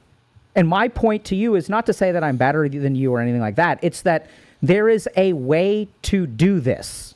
Right. Where you get to rest. And I don't think that the moment that you start, like if you take a fucking day off, I don't think everything that you've built is going to come collapsing down. I don't think that the care that you have for other people, the mission that you have in your heart to make the world a better place, and that you recognize that there are people out there who don't have a helping hand and you're going to try to be that, I don't think that disappears. Do you see how that is actually different from feeling tired? One is not, and it has nothing to do with your internal state. Right. And right now, the problem is that this is the second thing that men do is we tangle things up. We tangle up in association. This thing gets automatically tied to this thing. If I take a day off, that means I'm a lazy ass. Like, no. There's shades of gray. There's nuance. 1% is not 100%. And literally in like 99% of the men I've worked with, teaching them this and learning this for myself, by the way, is like 1% is not 100%. You can let a crack in the dam open. Actually, you shouldn't let a crack in the dam. That's usually what happens. It's a crack, right? And then you have 1 foot in the tub and you start bawling. Like, I know it's kind of weird. Like, we're going to open the door of the dam so that we're going to have a controlled release from the dam. Yeah. Right? There are ways to do that. And I think for you, it's very simply just like learning to tolerate emotion without action and just watching it, just saying like, okay, this is just how I feel in this moment. Like, that's it. Yeah. I very much feel like, like a shark, right? Where like, if I stop moving, you're going to die. Yeah. Right. If I sit with those emotions, right. Which I've tried, I have, I'm sure you have tried this. Yeah. Where I have those feelings of inadequacy, or I feel unsafe in my standing with my family or friends or whatever, and I sit with it. For me, maybe I'm not sitting with it long enough, but it doesn't resolve. It doesn't go away, right? So for me, because of the man, right, action's required. Yeah, right? So I think that makes perfect sense, and I think you're doing it right. So do you still sit with things? I try. Okay. So I think this is where like it's a really, really, really great point where like sometimes the feeling doesn't resolve, which is okay. I still think sitting with it is important. So this is where, you know, like you said, you started with 35-pound kettlebells or whatever. And so what we want to do is we want to sit with things for about 60 seconds, 5 minutes, 10 minutes. And if it doesn't go away and you want to act afterward, that's actually totally fine. Okay. I think, though, that there's just like, you know, like you're tired in your soul, bro. Yeah. Right? And like the piece that I'm talking about is not physiologic, is not even cognitive. Like it's like in your soul, man. Like put your feet up, right? The rest of the world is there. Your mission is there. Tomorrow is going to roll around. You're not going to fall apart like in 30 seconds. So something I've said in the past is you can't save the world tomorrow if you don't survive today, right? And so I give 100%. If I can, I must. What I mean by this is if there's only 20% to give, I'm going to give the full 20. That's 100% of what I got. But I'm not overexerting myself to the point to where I'm stealing from tomorrow. I'm with you there, but I think that there's, it sounds like such a good thing to say, but I have one problem with that phrase, which is that your threshold there of self-care is survival. Correct. Right? It's like you can't save the world if you're dead. There's no level of self-care, though. I mean, that's the thing is, like, again, self-care is important. I understand this. I have taken everything that could be utilized as self-care, and I've turned it into... You're right. Fuel for... Right? Yes. So you're feeding a really high quality feed to your buffalo so that it can plow for 18 hours instead of 12. Mm-hmm. Right? So even self-care for you is not really self-care. It's just... So, and that's where, like, I think this is going to be so hard for you, but I'd be really curious, like, what would something that feels completely contrary to you, like really feels like self-care, like, how could you, in the smallest way possible, do something for yourself? I have no idea. Okay. Like, that's where I start to lose the path. I have no clue. I don't know where I feel adequate. I don't know where I feel like I'm myself by myself. Because I still struggle with knowing who the fuck I am. Yes. So why do you think that's hard for you? I think that... man. I think when you're a kid, a lot of your identity comes from your parents. Okay. And I hate that identity. Okay. So I want to be something different. Okay. Right. So, well said. So now I think we're running into something else. So I think this is good. So how does someone... You're right, when you're a kid, fine. Your identity comes from your parents. How does someone know, if I tell you I know who I am, how do you think I know that? Trials and errors. Very good, right? So what you're suggesting is that a knowledge of the self comes from something outside of you. Correct. Right? So you define yourself by the way that you relate to your environment. So did I do enough? 900, multiply it by 900. Did I do right by them? Do I have 24 coaches? That means I'm worth something. Right? It means I'm not worthless. I know. Okay, fair. Good nuance. Right? Okay. Heaven forbid we say you're worth something. Right? I feel like you get me, Doc. Yeah, right? So I'm with you there. And I really appreciate how you're, like, correcting me in, like, subtle but gigantic ways. Right? It's huge. So here's the thing. So just from a scientific perspective, our sense of identity comes from a narrative of our internal experiences. Okay. Right? So if I ask you who you are, it's interesting because the story that we get is about events, but it's about the way that you responded to those events. So the story about, like, I started working out because I didn't want to feel powerless, right? So, like, if we listen to each one of those things, the story about I came home from Christian camp and I had to look through the window to realize my mom was gone. So those moments, those moments of your life, like, they sound like events, but they're not events. They're pure powerlessness. Mm-hmm. Realization that you're not powerless.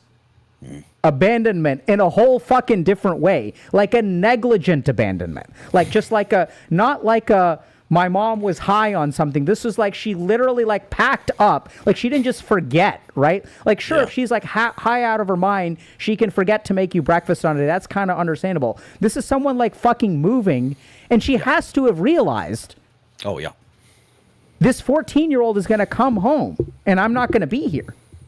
No, she planned it. Yeah. Right. So this is a level of abandonment that is, like, way bigger.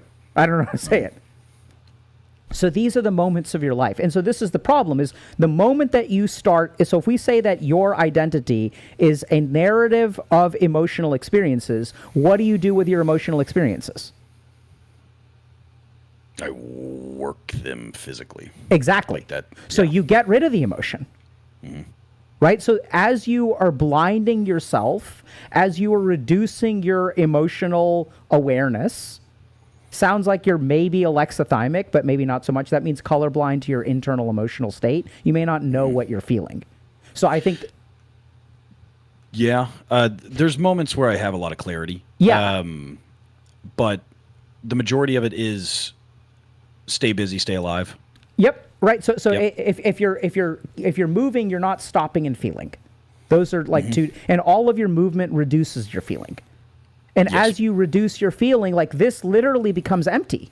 There's nothing going on here. It's all like out here. Literally your attention, you are not looking in this direction. What I've done is recreated the circumstance of what's next. What's next on the to-do list, what's right around the corner, that circumstance of chaos that I lived in as a child, right? That's Yeah. it. It's where I'm comfortable, right? My to-do list that I have to check off daily, like literally I have a to-do list like coffee, medication for the kids, get them to school, have breakfast, take a shit, like literally everything that I do in a day, because I have to be regimented. I have to feel accomplished that I did this thing. Now I got to do this thing. And then by the time the day's over, if I have something left over on that to-do list, I didn't do enough.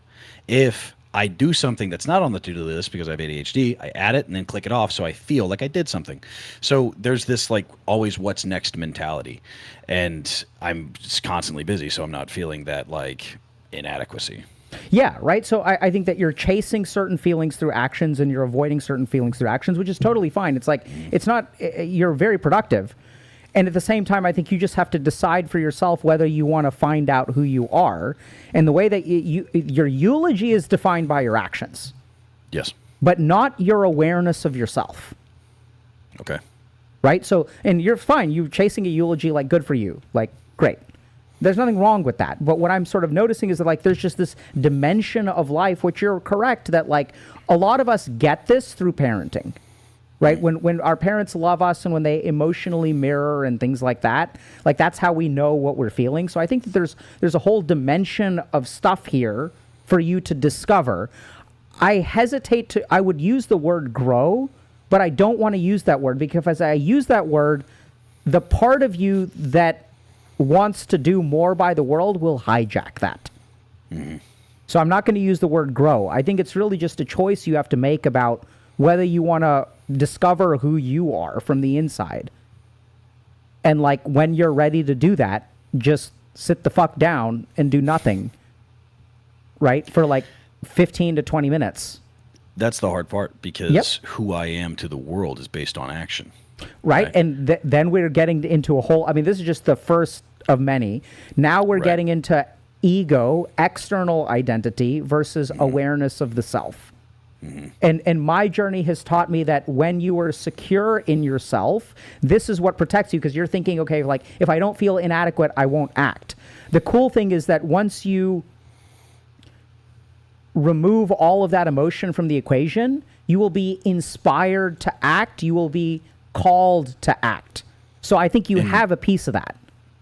In what manner? So that would be the question that I pose. And it's a large question. If you don't have the diesel behind you of inadequacy or not having the accomplishments or the self value, right? If that's not what drives the decisions to be better for others, right? The conviction to do better for others. What is the motivation? Because I'm not a religious man. I don't have the morals of a book. Yeah, sure. I mean, I don't think it's that either. So I think, by the way, religion is just internal stuff too, right? So it's like I have to be good or whatever. So I know this is going to sound absolutely insane. It's responding to your environment.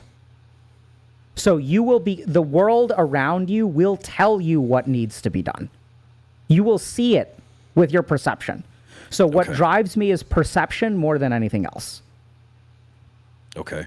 And it's cool. Like once you abandon inadequacy and adequacy, it becomes so simple, right? So like if someone needs help crossing the road, I'm not going to feel inadequate if I don't do it, and I'm not going to feel great if I will do it. I will just do it.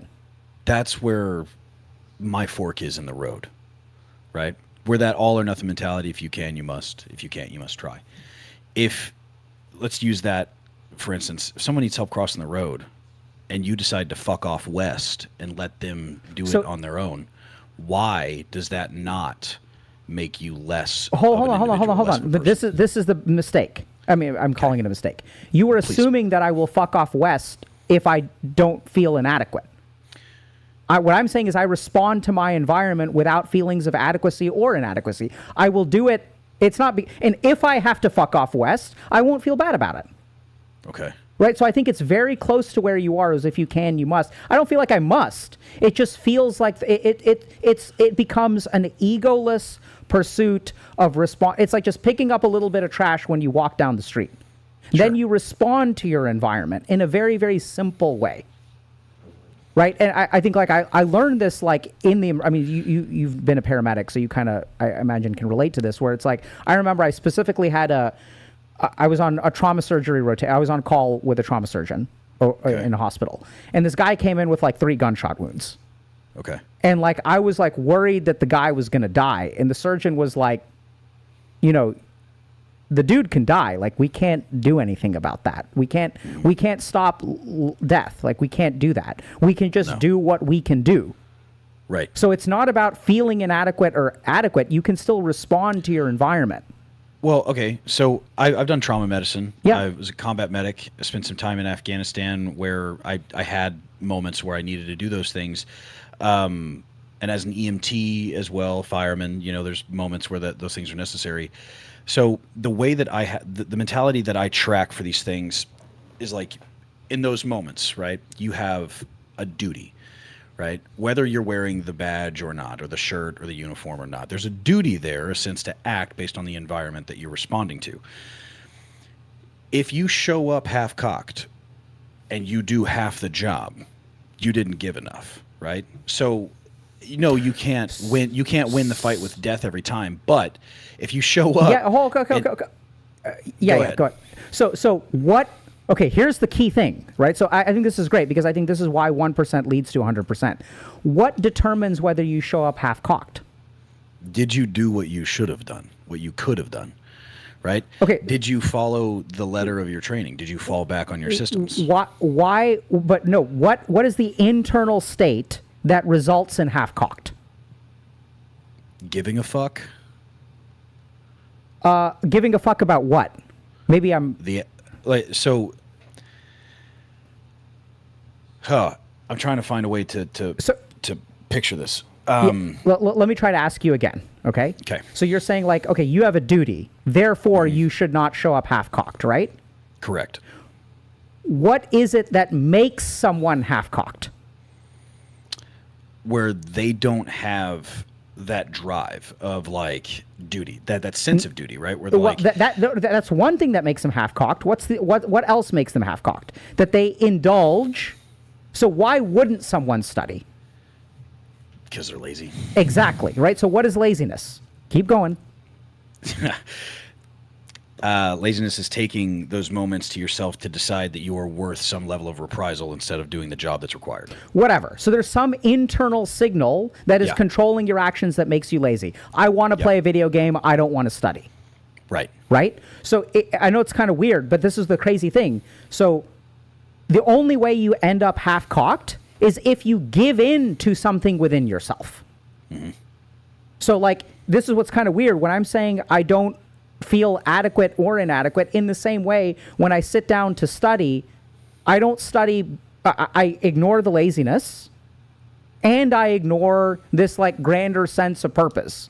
Right? So I know this is going to sound kind of weird, and I feel like I'm offering prideful examples about myself, but like, I literally, like, I did not know. So my mentor called me one night and was like during the night of our med school graduation, he's like, "Where are you?" And I was like, I don't know, like, I'm not at the school. He's like, "We have an award ceremony. I'm like presenting an award to you and you're not here." And I was like, "Oh shit, I didn't even check my grades." Right. right? So I used to be very like focused on grades, but then one day I realized when I was in med school, I'm not here to get grades. I'm here to like learn how to help people. So I started studying really fucking hard. And in a sense, you could say that that was a sense of duty, which I think duty is a good thing. But really, it's like, okay, in this environment, like, what's the point? What is the environment telling me to do? I'm in this physiology lecture. I need to learn this physiology. I'm responding to my environment. So I know it sounds kind of really bizarre, but the more that you empty yourself, which is different from numbing yourself, different from not knowing what you are. The more you learn to tolerate your internal things, my experience, and I'm far from perfect, I'm a fucking degenerate, I don't work like, you know, I could accomplish so much more than I do. I could help, I mean, I could do so much more than I do. And I'm okay with like, hey, you know, like I'm a fucking human. So. Okay. You know. Can I pose a question? Yeah. And this, please take this as softly as one can. If you can do more, why don't you? Because I'm flawed. Okay. Right? So that's where I struggle. If I can do more and I don't, unacceptable. Right. I understand that. So that's where my separation comes from all of this, where that falling on the sword happens, right? Where, you know, the sword. So here's the thing. Where did you learn to, so let's just dig into that for a second. Like, where did you learn to expect so much from yourself? Without getting too deep into it, overseas. Okay. First day of Afghanistan, I was 265 pounds. Couldn't do a pull-up to save my life or yours. People suffered because of that. I was not the person I should have been, right? Okay, good. Right? So now if we sort of think about that, right? So there is an emotion there. There is a view of reality that you have internalized. But all that, I know this is where things get hard. That's just an experience. It is your karma. That's just what happened. Can you learn from that? Absolutely. Should you be better? Absolutely. Did you let yourself go? Absolutely. So I'm not advocating that you let yourself go or anything like that. This is where I think we sort of get in the middle. I mean, I could do more, but I'm forgiving towards myself. I really struggle there. I know. And I don't think you're going to get it in this conversation. And I highly doubt that I would. It makes zero sense to me at every level. Yep. To be capable of providing more, accomplishing more, or being more to others and not doing it. Yep. I know it's confusing. So here's what I would say. I focus on being, not acting or accomplishment. Okay. I don't know if that makes any sense to you, but no. Yep. So, and I think that's the reason for that is because once again, like, you know, when you say like, I don't know who I am, right? So like I've spent a lot of time sitting with myself. And what I've discovered is that the more I sat with myself, and I know this is going to maybe fuck you here, Scotty, but I think the more that you sit with yourself, you will accomplish orders of magnitude more than you have done. That's my overwhelming experience, not just for myself, but the people that I work with. That could be the only driving factor that changes anything. I know. And that's why it's like, it's such a paradox. Right? Because here I am telling you it's going to accomplish more. And like, that's what happened. I would work with people who are incredibly successful. They sound hot. Yeah. And then they would start doing like way more. Right? But this is the weird paradox. And this comes back to like this weird sort of thing from Eastern spiritual traditions where, you know, the desire for enlightenment. So when you become enlightened when all of your desires go away. Okay? Sure. Then you're perfectly content. The desire for enlightenment prevents enlightenment. Okay. Right? So as long as I strive for enlightenment, I will never be enlightened. Right. And so it's kind of weird, but like this is just another thing that I've learned. It's kind of hard to describe, but there's a bucket of shit that doesn't make sense but works. And when you're operating from this logical mode, like it makes sense, man. It makes perfect sense. And that doesn't mean that it's true. Right. Right? And so I think there's like this weird thing where I think it's going to be experiential. I think it's like starting by sitting with yourself, like discovering who you are which then, like, because it's kind of weird, but you're so tired, you have this monkey on your back, and like, there's no way that you are giving the world the best version of you while this is going on. If I can ask, Yeah.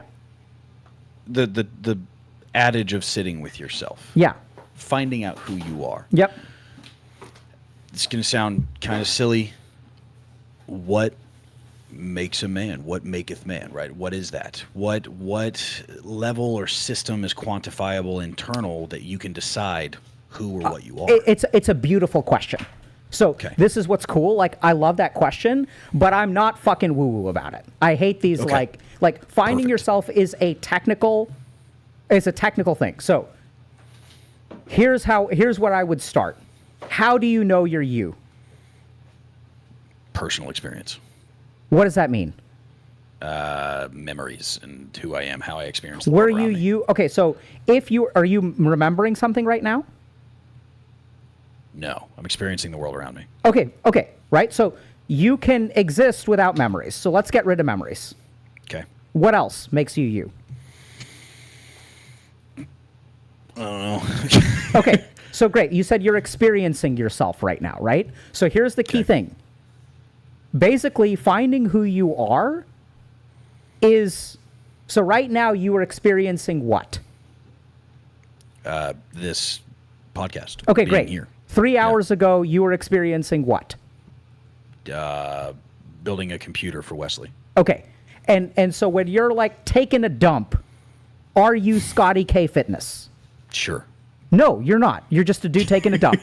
Just to do taking a shit. Right? That's what you are. Like, let's be honest. Like, you're like when you were a fucking homeless kid taking a dump, you're like You know what's really funny? Yeah. What's really funny is that's how I squash any anxiety I have with dealing with people of high regard. I imagine them taking a shit. Absolutely, dude. That's how nobody can be intimidating when they shit. Yeah, that's great. So that's how you feel not intimidated. That's how I get hard.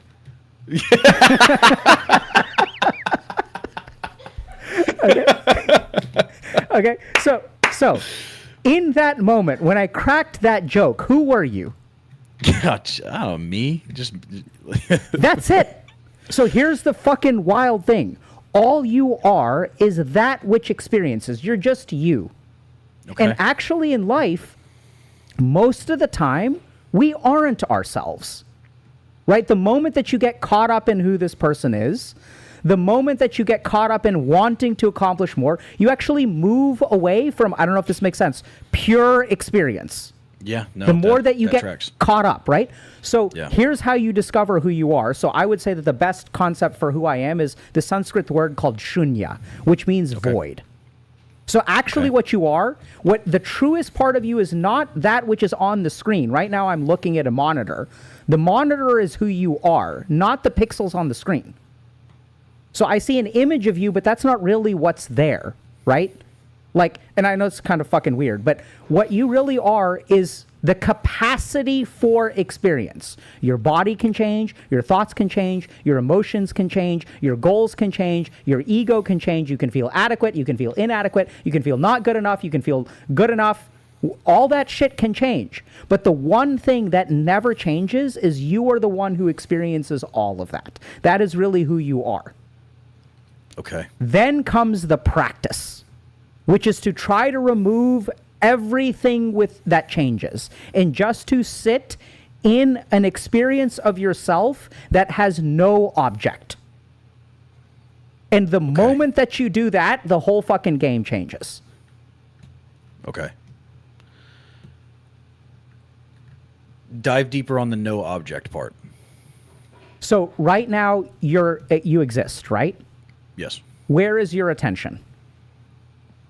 On you. You have thoughts and emotions and whatever. So right now you're seeing things. So a tiny bit of your attention, like your experience is a little bit through your eyes, right? Sure. Close your eyes.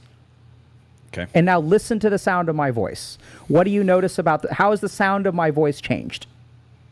What do you notice about it? Long consonants. Okay. Deeper when you said the word you. Okay, right. So are you noticing more things about the sound of my voice now that your eyes are Yes. closed? Okay. Yes, because I've closed one of my perceptions. Okay, perfect. So if you close one perception, what happens to the other perceptions? They become heightened in a manner. Okay, perfect. So if I close 2 perceptions, what'll happen to the other 3? I'm sure that they'll heighten. Okay, and if I close 3, 4, and 5, what'll happen if I close all of my perceptions? I have no idea. Okay. I mean, I imagine what's left will be singular. 100%. Okay. Right? That's how you discover who you are, is a singularity of you. Without form, without substance, just pure awareness. That's really what you are. And then it gets diluted by what you see. And then comes, even if we get rid of all 5 of our perceptions, there are more than 5 perceptions. Because we have the perception of thought. We have the perception of emotion. Those are not physical senses, but they are things that will detract your attention. Sure. Right? So even if I'm trying to, if I'm becoming a softie, I will close my eyes, and then I will imagine someone taking a shit, and then that will, as my attention goes into that, right? So there's a mental perception as well. You can perceive your thoughts and your emotions. So then you shut off the mind, you shut off the emotions, you shut off all of your senses. This is a yogic practice called pratyahara, and then you're left with like nothing but awareness. Okay. Awareness without object. Okay. So I've tried the meditation game before. Yeah. Right. I've tried the guided meditation, the unguided. I've tried sensory deprivation and all that stuff. That is so fucking hard for a multitude of reasons. Maybe I'm not trying it long enough. I've tried EMDR and all that stuff, but sensory deprivation is difficult. I have tinnitus, so it's really hard. Yeah. Okay. It's really bad. But everything else, like, I've never experienced clear thought, nothingness. I've never experienced not a wandering thought, or in a sense, the ability to sit with myself with no object. I've never experienced that. So you have come pretty close. Okay. Okay. So I would say when you're laughing, Okay. right? Like that's the closest you get, because there's a moment where you recognize the joke, but then you're just laughing.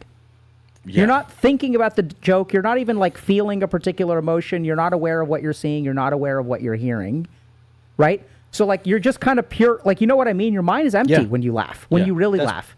Yeah. How does it feel? Untethered. I mean, there's nothing there. Yeah. And how does that feel? Fleeting? Is that a word I can Yes, use there? 100%. Good. Yeah. Right? Yeah. Does it feel bad? No. Right? So this is where there are techniques of meditation. If you've got tinnitus, that's just really, really hard. I'd say It's like fucked. Tinnitus is like the number one thing that I would say makes it hard to meditate beyond everything else. Just as I've taught thousands of people how to meditate, it's just huge. It's so bad, even, Doc. I have to listen to like YouTube to go to sleep. If my phone shuts down, then I wake up nauseous. It's Yeah. bad. So I'd say that So I think that like understanding what the point of meditation is, what you're chasing. So I think a lot of people will teach meditation without understanding what the point is. So what I would say is try to get to a state of mind that is akin to laughter. Orgasm is another one that brings us there. Like we're just there for a minute. Right. This is also why people also long for sleep, because sleep is an emptiness without awareness. Sure. And even it's the emptiness that is rejuvenating, not the lack of awareness. So you can I have a friend that says sleep is cosplaying death. Yep. And there are weird stories about that too, about death and what the nature of death is. Anyway, so I think like if you're having trouble meditating with tinnitus, I think the first thing is like understand what you're going for, which is as empty of an experience as you can get. So in your case, I think you probably need something called a good alambana, which is a pillar. So the problem is that as you empty your senses, the tinnitus will amplify. So you need something. So the technique or the principle you need to use is acclimatization to something else. Okay. So if like a center point. Exactly. Okay. Beautifully said, right? So I think you're actually like, you're going to be good at this. The only problem is that just like the myths, now we come full circle. The myths on the internet about fitness are wrong. The myths about meditation are wrong. But as you find that center point, so you figure out one sense or one thing that allows you to get rid of everything else. And as you sit on that one thing, this is what will naturally happen. The moment you put on your shirt in the morning, you feel it. And then your body acclimatizes. Then you no longer feel it. So if you sit on something, this is called an alambana, which means support or pillar. It's kind of like a cane for meditation. So if you find the right alambana, and that's where you have to do some back and forth, you can like practice some things, like you can try different things. So like something like candle gazing may work really well for you, where you're just staring at a candle for like 60. I've experienced that. Yeah. How is that for you? Yeah. Still very wandering thoughts, right? But the gazing at whatever it may be, that's where I do a lot of deep thought. Yeah, so you got to train yourself. Have you done candle gazing or just gazing at other things? Just gazing at inanimate objects entirely. Candle is different. Okay. So candle is different, and this is the key thing. When you do candle gazing, we'll send you we have a meditation guide and stuff. Special candle. Yeah. No, so the thing about because the senses will grip you in different ways. Okay. Right? So like different sensory inputs will have different effects on our mind, like literally. So if you gaze at a candle, then if you close your eyes, you'll see the after image of the candle. Yes. And concentrating on the after image of the candle sometimes works incredibly well. Okay. It'll keep the other stuff at bay. And this is where you just have to try out different things until you find the sense that feels right for you. But I think you're going to be good at this, Scotty. Okay. Cool. I like being good at things. Okay. Don't we all? Oh, man. Okay. That's interesting. I've learned a lot. So have I. Well, I wouldn't. Go ahead. Go ahead. Devalue. Go ahead. You know what? Call me out. That's fine. Right? So you felt inadequate, and then I pointed it out, and now how do you feel? A little bit uncomfortable? A little bit called out, yeah. Yeah, a little and bit. that's fine. That's fine. See, that's what I need from people, though, is that level of like, hey, no, you're not a shitbag. And now that you feel called out for being called out, how do you feel? Fine. Right? So, like, this is the cool thing. The more we gain awareness of it, that emotional energy will disappear. Mm-hmm. It's okay. It's okay. Yeah. Sorry, I didn't mean to cut you off, but... You're fine. I forgot what I was talking about. Yeah. Any last thoughts or questions before we wrap up for the day? No, I've been looking forward to doing this. Me too, dude. I think that a lot of people can benefit from being vulnerable enough to be wrong about things, even if it's been working, because you can do the wrong, the wrong shit for a long time and accomplish a ton of stuff. And surrounding yourself with people who are better at shit than you are, right? Whatever that may be. So no, I mean, I appreciate you and your wife for making this a possibility in your team. Yeah, and, dude. A lot of people on the chats are asking where they can watch this, and I believe it's going to be on your YouTube. Yeah. Yeah, sure. So there's like a VOD for it on YouTube and Twitch. I don't know if TikTok hosts VODs or not, but I mean, if they do, they can find it on your channel too, right? I don't think that I have them set up that way now. So I mean, if you guys so we do interviews, we do a lot of interviews, we do other kinds of content where we like explain these kinds of concepts, right? So like, I think a couple of things that if y'all are interested in this stuff, definitely check out the video on alexithymia. Mm-hmm. So I think like I said, I've worked with so many men, myself included, number one person, where number like, one you know, man. we have, the number one man. Come here for the alpha number one man program. Just the red pill pipeline. Yeah, like number one man.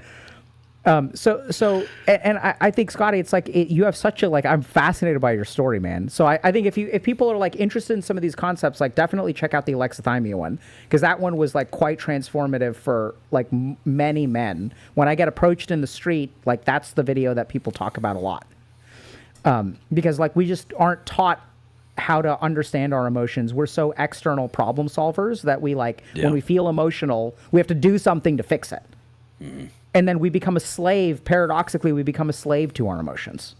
Right. Right? Because if someone can then trigger guilt in us, they can control our behavior. Yeah. So, I mean, not ignoring the emotions based on action, but actually processing and sorting them. So, yeah, or just tolerating them until they equilibrate, which I know is hard. Which is a whole different ballgame. But yeah, thank you so much. And so Scotty K Fitness, right? TikTok is your primary platform? Yeah. TikTok's primary. Instagram's right behind that. We're on YouTube, but Cool. check that out. And then we're still doing a bunch of stuff for charity. Awesome.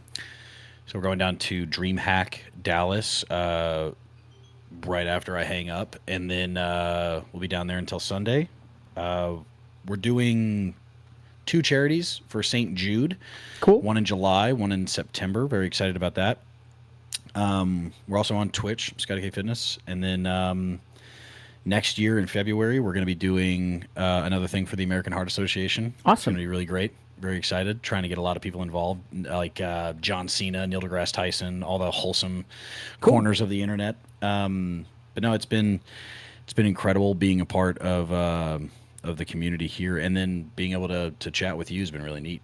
Yeah, awesome, man. Thank you so much for sharing your story, and good luck to you, man. Yeah, I appreciate it. We'll talk soon. Yeah, take care, buddy. Bye. Okay. So interesting. So I think we've got, we can hear your breathing. Oh my God, Alan could hear my breathing. You're damn right, dude. Yeah, so interesting. Like, it's so interesting how we get trapped by what works, not by what doesn't. Right? So like the adaptations that we develop in life that allow us to survive is what gets reinforced. And then that becomes the way that we live our life. So I think he's a great example of, like, clearly an exceptional individual, but don't say that to his face. We'll say that after he dies. Right? and like, he's, I mean, really just crazy. Like, what kind of upbringing? Like, I've heard some bad shit in my day. I gotta say, Scotty K is kind of at the top of the list for that. Like, not that there's like a trauma comparison competition, but dude, coming back from summer camp and having your family like literally abandon you, just like peace out. And then that was the last time he saw his mom. Like, that's fucking wild, dude. And so if we want to understand too, like, that's why it's so hard to crack his paradigm, right? Because it's like, it was built up and hardened. He's like what comes out of a crucible, and it's been hardened so much from such a young age that it becomes really hard to see things in a different light. But I think he's asking all the right questions, and I also think that the way that he answers, right? I think he's ready for some of this stuff now, especially some of the way that he answers the things about meditation, where he's like, I think he taps into this concept of experience pretty well. So cool. Let me see if there's anything else that we need to. Oh yeah, so we wanted to show y'all something.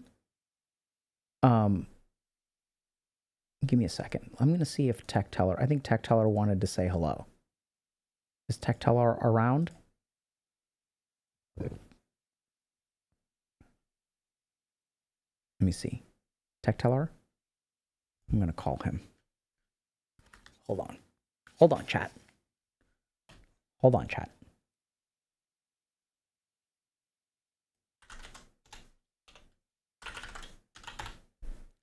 So since we were talking about meditation, there's something that we want to show y'all real quick. So I know this is kind of confusing, right? So it's like, okay, what kind of meditation should I do? And it's funny because Tech Teller was just showing me this the other day. I want to show y'all this. Okay.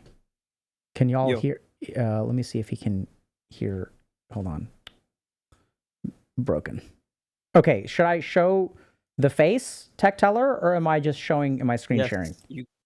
You can show face. I'm gonna show your face. Okay, hold on. Let me then. Let me screen share with you first. Unless you're going to screen share.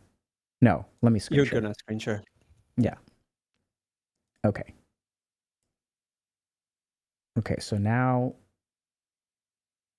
Oh, hold on. Do I need... No, I don't need to screen share with you. You have it, right? No, I guess have everything I need. Okay, you have everything. Oh, I have everything I need. Oh. I'm Tech Teller. I have everything I need. Your mic is too quiet, though. Is it? Oh no, I guess I don't. That better? No, I think it's worse. Oh, no. Say count to 10. 1, 2, 3, that's 4, where they're 5, 6. blowing my fucking brains, dude. Turn it down. Oops. Yeah. How about now? That's good. Okay. Good. Okay, it's a little quiet, but we'll manage. Okay. So I'm going to show you all this. Browser plus 2cam. Oh. Okay. So now I'm going to minimize. Wait, how do you disappear when this worked earlier? Okay, I'm going to have to screen share with you. Okay. Wait, hold on. Nope, we got it. Oh, no, you disappeared. Okay, this is just not working. That's okay. We can't see your face, but we can hear you. That's fine. This is wild. This was like literally working a second ago with Scotty K, but whatever. Oh, I know why. Hold on. Give me a second. Chat. I will figure this out. Tech Teller, believe in me. Don't give up on me. I'm believing you're a good tech check role. You have Tech Teller, it'll work. Okay, there's your face. Canon. Okay, let me just make sure. I wonder if it's because... Okay, let's see if this works now. Does this work? Nope. Come on. No! Fucked. Okay. GG. I don't know how to do... Oh, no, it's working. Wait, what? It's something you're doing. Do what you did earlier. You showed up for a second. I'm not touching anything. Okay. Just... Well, What? okay, you're just going to have to annotate. Well, I don't know why this worked like literally like 10 seconds ago, but now it doesn't.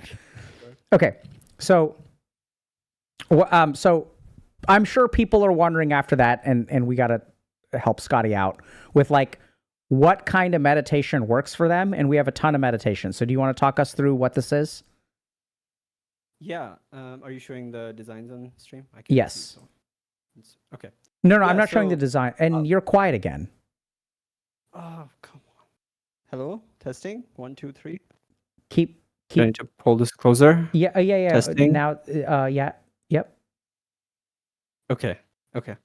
Oh, no. Yeah, so Okay, count to 10. we good? 1, 2, 3, 4, 5, 6, 7. Yeah, just 8, keep 9, it right 10. there. We're good. Okay, go ahead. Okay. You want me to be on Yeah, the Figma so- or the Notion page? Notion first. Okay, good. Take it away. Cool. So yeah, I mean, as you guys just saw, Dr. K is great at teaching meditation and how to do it. And so in our guide, where that ironically kind of falls short is a lack of guidance in when and how to meditate. So we kind of regularly get questions asking from y'all like, hey, Dr. K said do this meditation for like 3 weeks, but then what? Or like, how long should I do this meditation? And what happens after I'm like done? How do I know when to move on? So one of the things that we sort of came up with as a solution is meditation tracks, which we're going to be launching end of this month, early next month in the guide. And these are basically built to support your meditation practice. If you're interested in learning meditation, haven't yet figured out how to set up a routine for yourself. So I think on the Notion page, just to make sure I'm screen talking sharing about with the you right so thing. you can see where I am. Yeah, I see it. So yeah, so starting off, there's the beginner track, which is basically like if you haven't set up a good routine for meditation, done it consistently for a while, that's kind of where we recommend at the beginning where you start. It'll get you familiar with some of these grounding, breathing meditations, and we use these a lot in the other tracks. So the goal is to just get y'all familiar with the practice and get some reps in with some of the advanced versions as well. And it will kind of give you an idea of what progression in meditation can look and feel like, which sort of works well in the other tracks.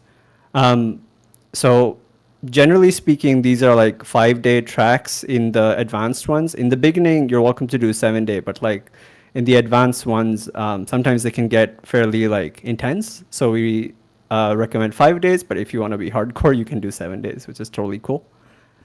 So And after advanced, doing, should I click on the focus impulse control? yeah, you can. Okay. So you'll see some of the Oh, boy. videos. All of these are guide videos. Yeah. So you'll see the videos that will be used. And so we repurposed Dr. K's videos and turned them into guided meditations. So there's something to follow along. So you can use those. And after doing the beginner track for a while, you can switch to one of the other two tracks. In the beginning, we're starting off with one track that's focus and impulse control, and the other one that's more about emotional processing. So you can kind of take your pick which one, you can try out both, and you can kind of see which one you want to follow along with long term. We built these because, you know, many of our community struggles are related to not being able to focus in the age of YouTube Shorts. That's like totally reasonable. And emotional processing, which we aren't taught how to do. So you can essentially choose which one fits your goals better and then move on after the beginner track. And yeah, Can we go to the Figma? you know, you can go through these. Yeah, you can go to Figma. So I think the key thing is here is like, so basically this is how stuff works, right? So y'all tell us, hey, like there's a bunch of meditations. I don't know how to start. I don't know how long I should do them, things like that. You know, so like we don't really know what is going on. Like, I don't know how to do this. So we started with something like this, which is kind of just like a sketch of what we're building. And then, you know, it goes into the design phase. And then this is like actually what it looks like, right? So you have a track. There are videos that are here. It's broken out into weeks. There's progression. So everything is kind of like in one place in terms of tracking. So I guess these are like, what is this, Tech Teller? Is this like the... Yeah, I think this is a streak potentially of how Okay. many days you meditated. So you can, yeah. So this is a streak. Why is there a number like 3, 3, 3, 4, 5, 6, 7? What is that? Those must be different practices. I think they might be. I haven't looked at the designs. I set up the tracks. Okay, so cool. I think we'll have Brandon come on in a few weeks. We'll be able to talk Right. more So about that. so like if y'all look at your weeks, like, and this is the key thing, it's about building things up on the beginner track. So you're just meditating for 5 minutes and you're working your way up to 10 minutes on week 1. And then like starting at 5 minutes, working your way up to 10 minutes on week 2. And so the practices will change, right? So you're kind of leveling up the amount of meditation that you're doing. But then you're also learning like all of these various practices. And then, right, so here's a list of all the practices. And then these are, okay, so it looks like this is the anxiety module. That's from the guide. Yeah, this is from the So guide. we're pulling from all of the different guides and combining them into these tracks. And then, yeah, so like, oh, this is cool. What is this?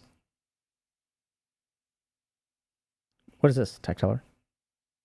I think this is just what the designers use as the components. They show up on the left. Cool, The first thing you were showing. Yeah.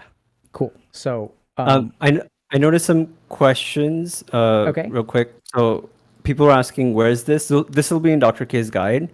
If you have it, you'll get it. If you buy it later, you'll get it. And if you're a tier 2 Healthy Gamer member, you'll also get it. okay. And it comes out in a few weeks. Yeah, so like this is where, as we build stuff, okay, so like I showed up and I was like, I'm going to teach meditation. And then I do that like a few hundred times. And then people are like, I don't know where to start. And I think the cool thing about some of these tracks is that depending on what you're trying to build, or even if you're exploring meditation, it'll give you an opportunity to try a lot of different things and see what is the right alambana or pillar for you. Like what kind of meditation is going to work for you. And, as we sort of claim, there's not great scientific evidence for this, that there are particular meditations that work for particular things. I, however, believe that that is absolutely true. It's just we haven't gotten to the point in terms of like randomized controlled trials where like it was so hard to design a study where you're doing like this combination of pranayama and chakra meditation and things like that, we haven't gotten that far in the research yet. But there's no doubt, there's some very preliminary research that heart chakra meditation is more effective for depression than standard mindfulness. Like there's one study that I've seen about that. Research just hasn't progressed. So if y'all are interested in this kind of stuff, we just wanted to share with y'all, like, even if y'all bought the guide, 3 years ago, we still get that feedback, and we're like, building more stuff. So as people have gotten all of the guides, like the full guide bundle is $25 off right now. If you buy that, there's like a bunch of meditations in there, and people are asking us, like, what do we do about this? Like, there's just way too much stuff. Where do I start? Like, because, it started out simple because we were just like, okay, here's a meditation guide and watch that. But then you're like, I watch the ADHD guide. How do I combine these things? So it's so cool because we're getting to the point where now we have like new problems to solve that were like not problems that we had when we just had 10 meditations to teach. And so we're trying to figure out how to organize stuff better and give y'all like a smooth way to like acquire some of these skills, try out a bunch of meditations. Did you want to talk about, I think there was one other thing that, were you talking about this, some of the events that we have? No, okay. Mm-hmm. I think that's my time, I think. What do you mean that's your time? I mean, that's all I came on to talk about. Okay. So make your time. Yeah. You have no chance to survive. All your base hard belong to us. All right, man. GG. Thanks for and cool. For those of y'all that don't know, I'm gonna hang up on you, Tech Teller. Okay, bye. Bye. For those of y'all that don't know, Tech Teller was like one of our original chatters, and he's been with us for like 5 years. So like it's so cool that we started this on Twitch, and he just like showed up and watched like probably the stream in the first 2 or 3 months, my guess. And I don't know when he actually discovered us, but he's been like central. So he's like one of us.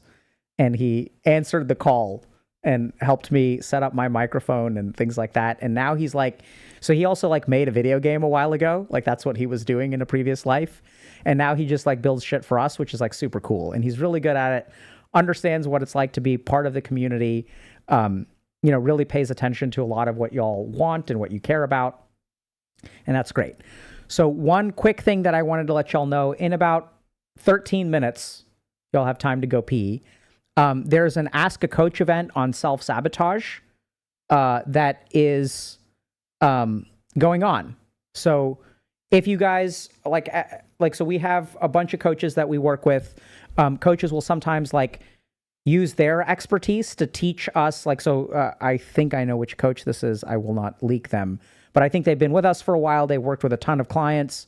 So coaches, over the time that they work with us, and they work with their own clients and things like that, they learn a lot about self-sabotage. So if y'all have questions about self-sabotage, check this out. It starts in about 10 minutes. It's completely free. So along with our membership, so we have you can just sign up for the platform, get access to free stuff too. So things like Ask a Coach are completely free. They're like built for the community. We used to do this stuff on Discord, but now people will wonder like, oh my God, you stopped using Discord. Why did you stop using Discord? For a couple of reasons. One is we're not sure who's reading the things on Discord. We're not sure who's recording the things on Discord. Just in the back of my mind, I got to be honest. But the main thing is that the cool thing is that like when we do something on Discord, there's no way to form a library of it. But we have a bunch of sessions that people have done that get stored. And there's like all kinds of stuff, right? So there's like somatic strength training, how to make how to careers max, why EQ is important when programming. Ask a Coach your mom. This was our Mother's Day special, which was great. So people showed up and like asked questions about mothers and like, oh my God, my mom does this. How do I get my mom to stop asking me when I'm going to get married? How do I get my mom to stop asking me when I'm going to have kids?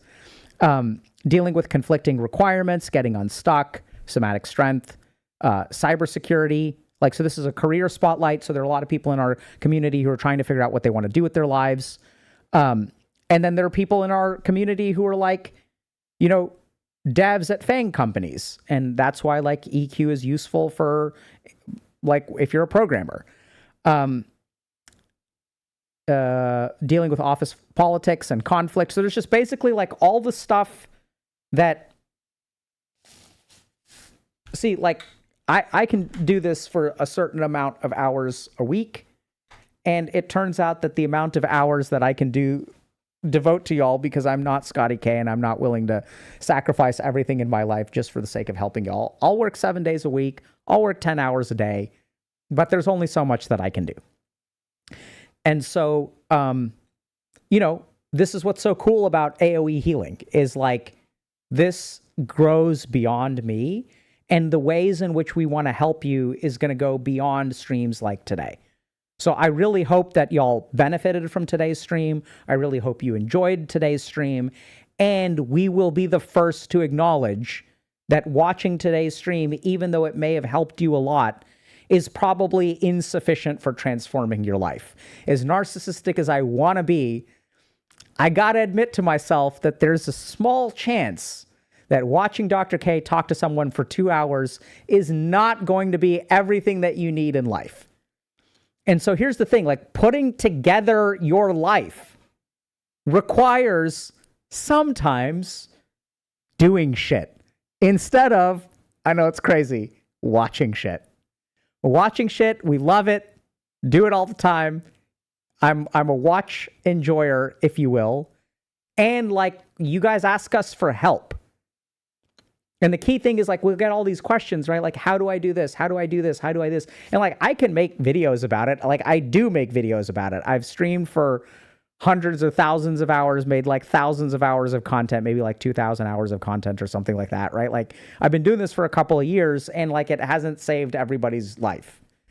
So sometimes you got to do a little bit more, right? You got to actually like act, show up to places, ask questions, go to community events, like even do some of the, like the resilience challenge, which was like super cool. I don't know if y'all saw this, but this is the other community event that we have going on right now. I want to show y'all. This is cool. So here. Okay. So like, this is what our community challenge right now is. And it's like the do I do it flow chart, right? So like, there are certain cognitive exercises that you can do when you build things like this and you run through them in your mind, you will literally be cognitively training. So there's the introduction of the concept, there's the explanation of the concept, and then there's the application of the concept. You can sit in a lecture about calculus and like understand theoretically what a differential equation is, what an integral is, but it's when your mind manipulates information. This is what's so important to understand. When your mind manipulates information, that is when you learn it and it becomes part of your programming. Hearing about something doesn't teach you something. It is when you start playing around with the thing. You start fiddling with the blocks and playing with the Legos. When you enter the sandbox, you can watch someone else in a sandbox do whatever. But it's when you start playing around with things yourself, that's literally when the brain absorbs the information and becomes part of your subconscious programming. So what we've sort of realized is that like, there's like different tiers of stuff in terms of like improving your life. There's hearing about things, there's watching things, which can be awesome and can be transformative. The other thing that leads to, by the way, rewiring your programming is like emotions. So when we have conversations like this and they feel emotionally resonant for you, that'll induce neuroplasticity. Okay, so we like understand these mechanisms. We try to implement them at all the different levels. So there's like interviews that feel resonant and feel like, okay, this is me, this is my problem. And as you watch someone else go through it, this is the other cool thing about interviews is when you watch someone else struggling through the answer, you may notice that you can figure out the answer way easier than the person who I'm talking to, which is part of that's a good thing. So it's so hard to see our own problems from the outside because we're filled with cognitive bias. The moment we talk to someone else with your problem, you will gain insight into it. Interviews are awesome. They're great. We really hope they help. Then what happened is we came up with coaching because at the end of the day, having someone working with you about your specific complexes, your motivations, your lack of motivations, feeling stuck, things like that, your experiences. We sort of did that with Scotty. There's a lot that we can resonate with, but like I don't know if y'all used to be like this. When I was young and struggling, I wished I had a harder life. I wished I had a life that would basically like break me or make me, right? Like I wished that I was tested in a way that like and I didn't care. I mean, my life was worth nothing. So if I tested and failed and ended up dying, like I didn't give a shit. It's like I want to be something or I want to be nothing. Like I'm tired of this in the middle, stuck, pathetic loser state. And so all this kind of stuff that like we have within us that keeps us from achieving what we want to achieve, even the goals that we set being way too ambitious, goals being set to solve our ego problems instead of move us actually in the right direction, all that kind of crap, that's why we developed a coaching program.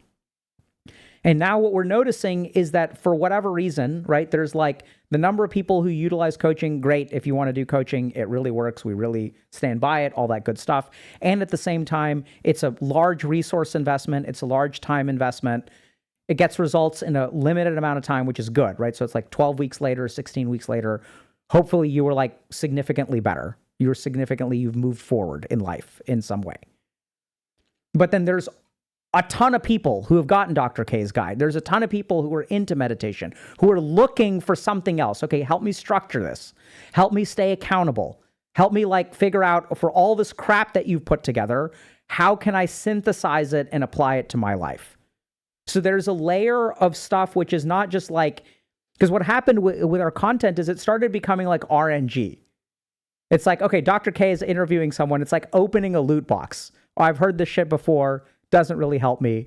It's my 5th Squirtle, and what I wanted was a silver Charizard or whatever the fuck, right? Or it's like some random person.